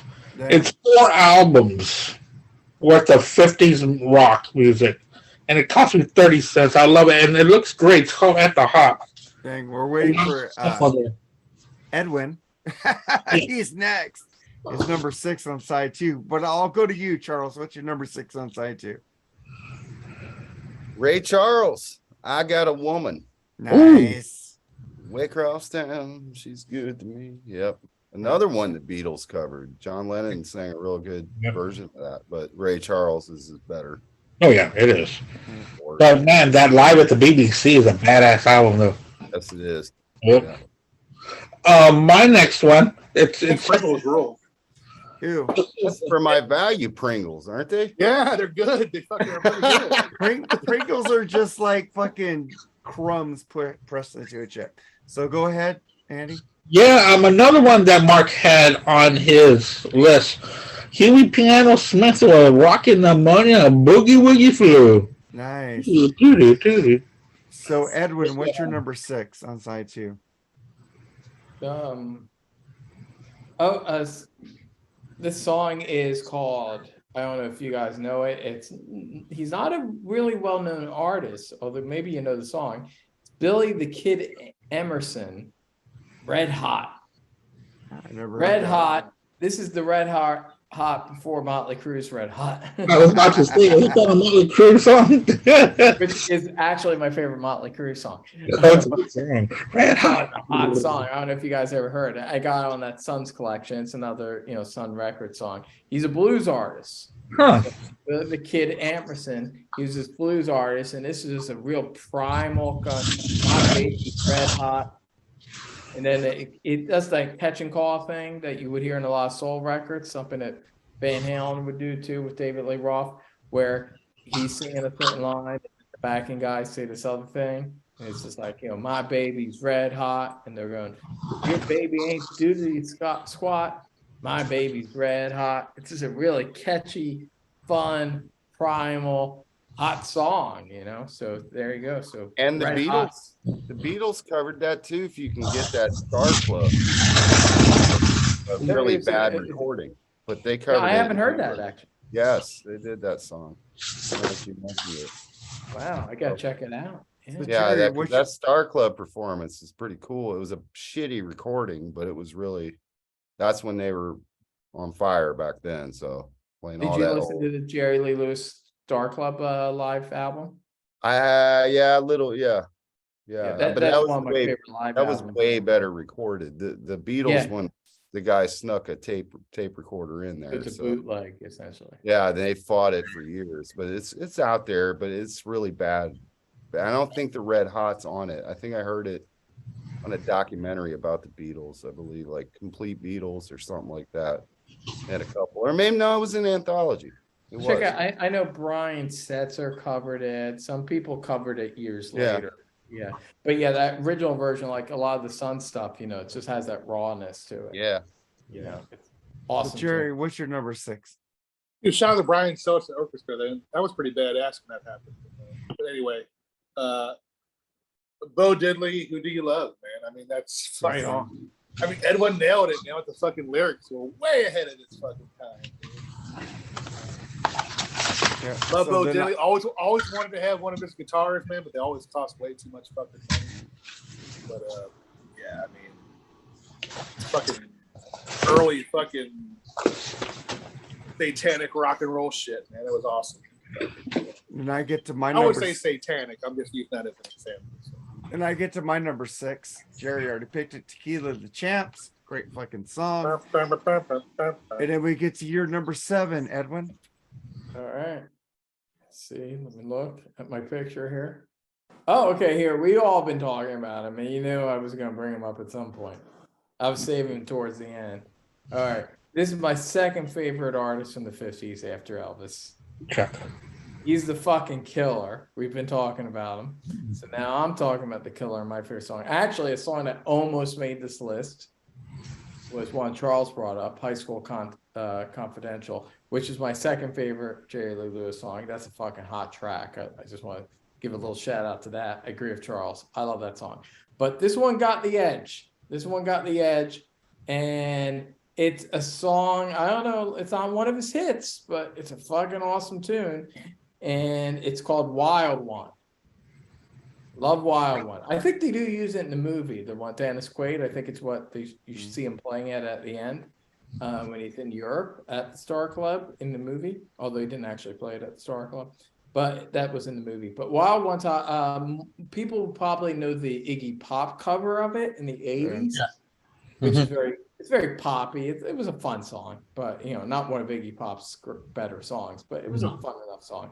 But this original version by Jerry Lee Lewis in the 50s fucking wipes the floor with it. It's awesome. I only discovered recently, right before we did this, that I always assumed this song was released in the 50s.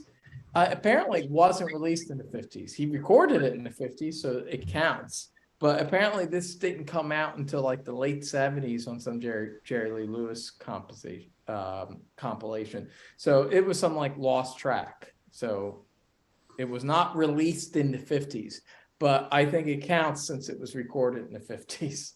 And it's an awesome fucking song. I don't know if you guys have heard it, but they put on a lot of Jerry Lee Lewis compilations now. But Wild One, just badass. It sounds like a Jerry Lee Lewis song, but you know, he's saying, I'm a wild one, I'm a wild one. He's like pounding on the piano. It's fucking badass. It's like proto-punk rock, heavy metal. It's all there. It's all there. This is the roots. And he's the fucking killer. And it's, yeah, to me, this is the song that most captures the spirit of Jerry Lee Lewis. Fucking Wild One. I love it. So there you go. Charles, what's your number 7? I gotta put Chuck Berry. With that spirited debate, I won't begrudge anybody that thinks Chuck Berry's the king of rock and roll.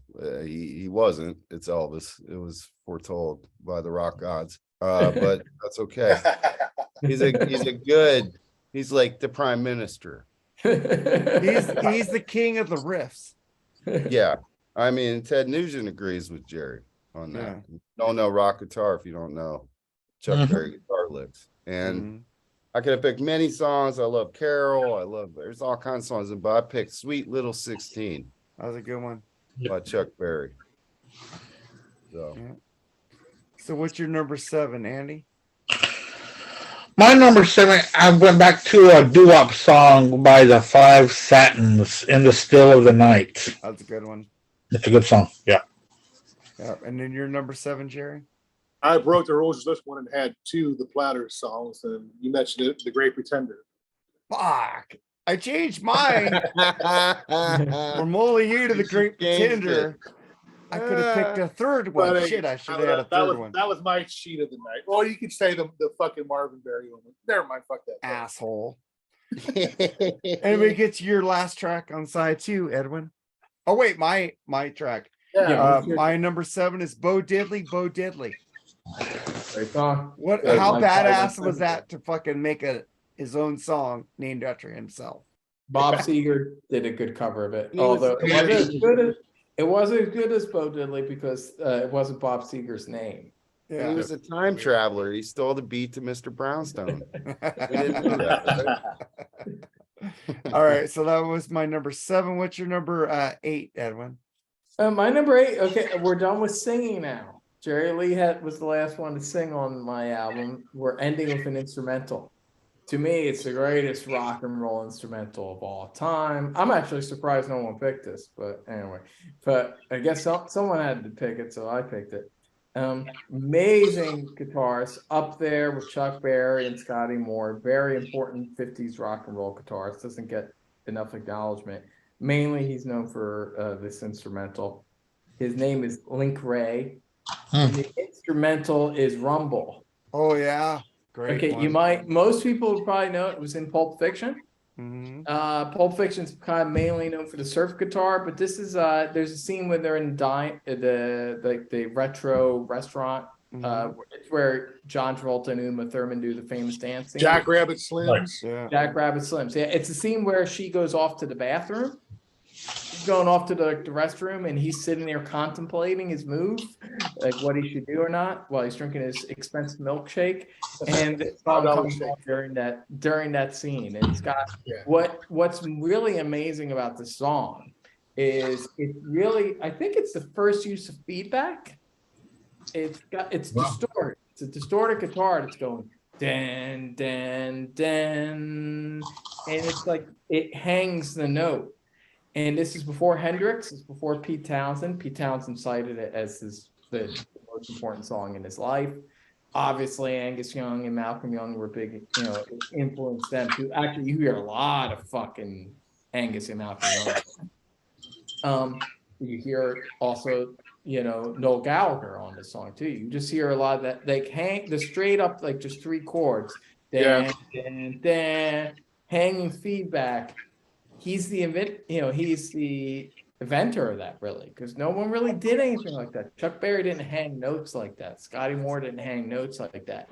So, Link Ray he hanged the note. He hanged the feedback note, and it's an amazing song. It's got, it's a very important song for hard rock and heavy metal.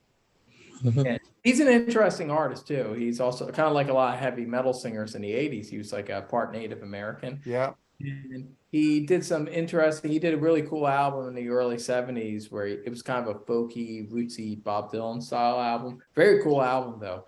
But he's an interesting artist, and enough people don't really talk about him, even though I think they know the song Rumble, because it also gets used in like commercials and stuff sometimes. But it's an amazing song, one of the most important rock songs ever. And he kind of like heavy metal, hard rock, all this stuff that we love. I don't think it would have happened without the song Rumble. And it seemed like a nice last track too. So there you go. Rumble. What's your last track, Charles? Little Richard, Long Tall Sally. Ah, good one. Oh, no. What a ripping ass track. And I just think it's another one that you could throw in that argument. If somebody said Little Richard I'm not going to argue with them. I'm not, if you go Little Richard, Chuck Berry, or Elvis, I mean, I think it's Elvis. But if you think it's one of those two, I can live with that. I'm not going to throw stuff and go angry about it. I mean, I could get that. Little Richard's prototype, man. And then I just love the Long Tall Sally. Yeah. Here it's a great track, great way to close the album. What's your closer, Andy? My closer, I had mentioned it, and it is on this 4 CD disc that I have of Sun Records. It's really neat. It's got that song you were talking about, Red Hot. It also has Ooby Dooby and a bunch of others that we've been talking about here. It also has the one that I had already mentioned by Carl Perkins, Everybody's Trying to Be My Baby. I think that's a great little track with a really good guitar, and it's always a very hyped up song. It's a very high energy song. So Everybody's Trying to Be My Baby by Carl Perkins. There had to be a Carl Perkins song on here, and I'm glad that he was very well represented by all of us. Carl Perkins. Everybody. That's a nice looking box set you got there. Yeah, I know. I want to get it. I want to go look on eBay for it right now. Yeah, it's just like an expanded version of what I got. I just got 2 discs though. Whereas that was like 4 or 6 discs. How many? Yeah, it's 4. It's 4, and I found it for $10. Wow, nice. Yeah, I found it for $10 at a. Charles would be familiar with this place. It's called Half Price Books, where I get a lot of my music from. Yeah, one of those where I lived in California, Half Price Books. Yeah, I love it there. So what's your closing track, Jerry? You said it earlier, Mark. I think it's one of your very first ones, Yakety Yak by the Coasters, man. What a fucking fun song that is, man. Oh, yeah. I mean, Well, that's all I got to say about that. that's my number 8 closer. Charles already made fun of people. Probably gonna pick this song. Peggy Sue by Buddy Holly. That's a good song. There's nothing wrong with it. I know, but you said, well, I'm gonna pick Peggy Sue. Yeah. I want to say something a little different. That's all. But I picked Peggy Sue. So that was our ultimate album from 1951, 1950 to 1959. Except Charles went a little bit deeper, which I misunderstood because I would have went in the 40s too. But I would have picked Judy Garland to go that far. Yeah, It's just 3 tracks. It wasn't like just 3 tracks. But It'd you be- made the I mean- rules, and I didn't see the plus. So well, it'd be fun I to do. thought it was 11 at first. well, Charles changed it to This is 16. a good education for like the roots of rock and roll. This was a really fun show. There were so many different songs by a different artist that we all gave little bios on. Everything was nice. I'm glad we picked different songs a lot. That was cool. Yeah, we More did. people variety to go check this shit out. If you like rock and roll, if you like metal, if you like blues, all these songs are in your wheelhouse. If you don't like it, then I don't think you like rock and roll. It's exactly. Yeah. You got to know your roots. You got to know your roots, man, because if you're a true rock and roll fan, you'll go back to this shit and listen to it. Mm-hmm. It's just like, it's amazing stuff. There's a lot of metal, a lot of fucking alternative. Everything is in this old shit that people just picked up on and changed it to their own will or whatever. The roots of rock and roll started here with these artists, country, blues, everything, man. It's just a mishmash, man. The rock and roll is the mutt of music. It's the mutt. Yeah, and the mutt, and who doesn't like mutts? The mutts are the best dogs. Hey, you trust a dog if a dog don't like a person, but you don't trust a person if they don't like a dog. Yeah. There you go. There you go. But that was our show on that. But before we go, man, you need to pimp your shit, Edwin. Put my shit. The next Rocco Over You podcast, me and Eric Jordan, we got this gentleman on the far right here, Charles, and he's representative to Guns N' Roses.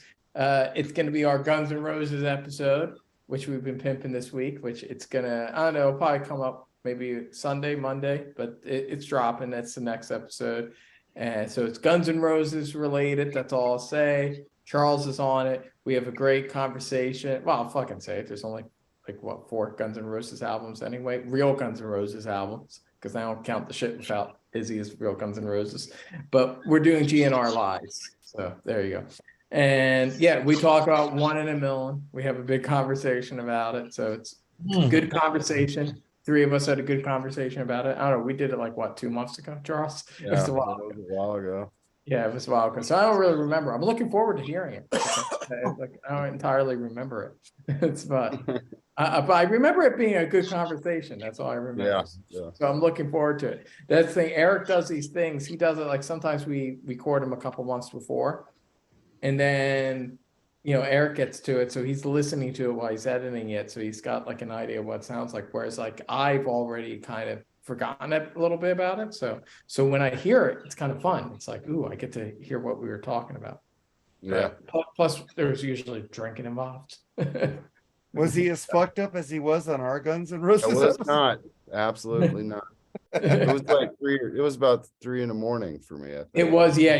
We had to do it at an odd time. I remember that for you. Shit. Yeah. Yeah, I felt dude, bad. Guns N' Roses episode, dude. Charles is lit. Yeah, and I said it What was did you that? get any rest? And you were like, no, I had no rest. Yeah. But you did good considering. I was impressed. Yeah. Yeah. Today I did. I went to bed early for this show. So Oh shit. did the one yesterday with Andy, and that was early too. So Wow. One of our greatest episodes came out today, Charles. yeah, I was gonna say that when he was getting to the pimping. I was gonna pimp on our behalf. All right, go ahead, pimp, Charles. Go ahead. One of the most quietly influential groups in the history of rock and roll was just dropped today on a review on the Freeform Rock podcast.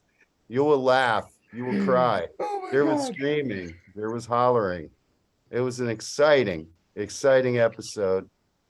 Just check your podcast wherever you get your shows, Podbean, Apple, whatever. Check it out. When you see the artist, you're gonna be like either one of 2 things. Well, maybe one of 3 things. What the fuck might be the first one. The second one might be I've never heard of that. Or you might fucking like this shit. That's all I got to say about it. If you like Sonic most- Youth, this is the original Sonic Youth. Yeah. Okay, stop being coy. What is this? The Shags. The group called the Shags. I don't know the Shags. And I Frank like Sonic Zappa. Youth. I might be Frank into it. Zappa said they were better than the Beatles. Wow. Yeah. Is this on Freeform? Kurt Cobain is hugely. It came out. I just looked. I It was think the released London already. Choir Boys are more famous than the Shags. I know, Yeah, and I'll they just shouldn't be. It's 3 sisters, dude, and they play out of tune. Yeah, I like it. So chicks are playing out of tune. They're hip. I might like it. What year was this? 68 or 69. Hey. I gotta check it out. So this is on the. I latest- found this group. Yeah. I found it. Is this the latest Freeform? Yeah, it Yeah, just came out. I it's just dropped. looked. Yeah, I I always usually get release confused it with Mark Thursday night, Custom but and it shit, released so I get already. I just confused looked at it. by what's what. Okay, I'll check it Just out. listen to it to hear the songs. I won't hear it. So this is available now? I can Yeah, listen it's to it? published. Yeah. It's published. Yeah. Okay, I will listen to this while I'm passing out in my bed. Enjoy. But you will Speaking of laugh, you will passing out. cry. You will laugh and cry. It's like I keep telling people, if you don't know the group, me and Lee are fucking comedy gold. Hey, wait, I'm this is a bitching good about it. thing. This is a good thing about Freeform actually playing the songs. I might actually get to Yeah, exactly. We play. Oh, will you? Oh, will you hear Or the maybe I song? won't. The one time I want to hear the song when it's something I don't know, you won't play it. No, they're played. They're played. Okay. But Check Andy, it out, pimp, folks. I'll check yeah, it pimp out. your Okay. shit, Andy. Yeah, if you'll see our latest episode on the Blackspinner Circle, it was along with Charles Trainer. We did guest pick. Last night we did 2002's Oasis. He's in Chemistry. It's a really good album. We talked about it track by track with Al Horta. And coming up on the Blackspinner Circle Music Podcast next Wednesday, we are doing the top 10 plus 5 albums of 1983. So I'll stay be tuned. there for that one. Very You nice. got it. I want to be there Is too. Charles involved in everything that's being pitched now? Pretty much, yeah. He's a guest star and everything. Yeah. Well, Even this I, show. I did watch it last night, and I watched basically the whole thing, and I was to the end because I saw you guys talking about that 30-minute gap between the last songs. So Yeah. I was there. I watched it. I even said, "Have in the beginning of your show, Charles." I said, "Have a great show," and then I said, "You too about B-sides." So I was there. So I watched you. You probably didn't watch me doing kicks. So. All right, man. Jerry, you have anything to say, man? Stop Fuck looking at no. your phone. I'm fucking tired. It's bedtime. All right, man. I just want you guys to subscribe and share. We got 204 subscribers. Thank you guys for subscribing. All you guys subscribe. But tell a friend, like be like the old alpha beta here in California. Tell a friend, man. No, I want to say one thing. Edwin and Andy, thanks, man, for being on our show, dude. We really You're very welcome. Thanks for having us. This was Like I said, fun. dude, I constantly learn shit from you guys, dude, and I really appreciate that. Thank you. And I didn't skip anybody, right? No, you Nope. hit us all. Thank you. I just want to make sure. I didn't want to hear about this 5 minutes later. But thank you You're guys. still gonna hear about it's like the fucking White Claw shit you always tell me. So you're gonna hear I about it all didn't the even time. say anything about White Claw in this episode. Not yet. But you know what? If your man drinks a White Claw, don't talk to him like a man. Talk to him like a woman that he is. Yes. All right, guys, man, get to sleep. Thank you guys for being on the show. Subscribe. Take care. God bless. Whatever. Check us out next week. I think Ralph Rock Vieira on. will be on here for the top 11 Judas Priest. All right. I will man. not. I will Like not a be good there one. for that one, but have a good time. Oh I shit. will be watching that. I told one. you I was on vacation that week. You're always on vacation. All right, guys. Take it easy. Later. All All right, right, guys. guys. Later. Peace out.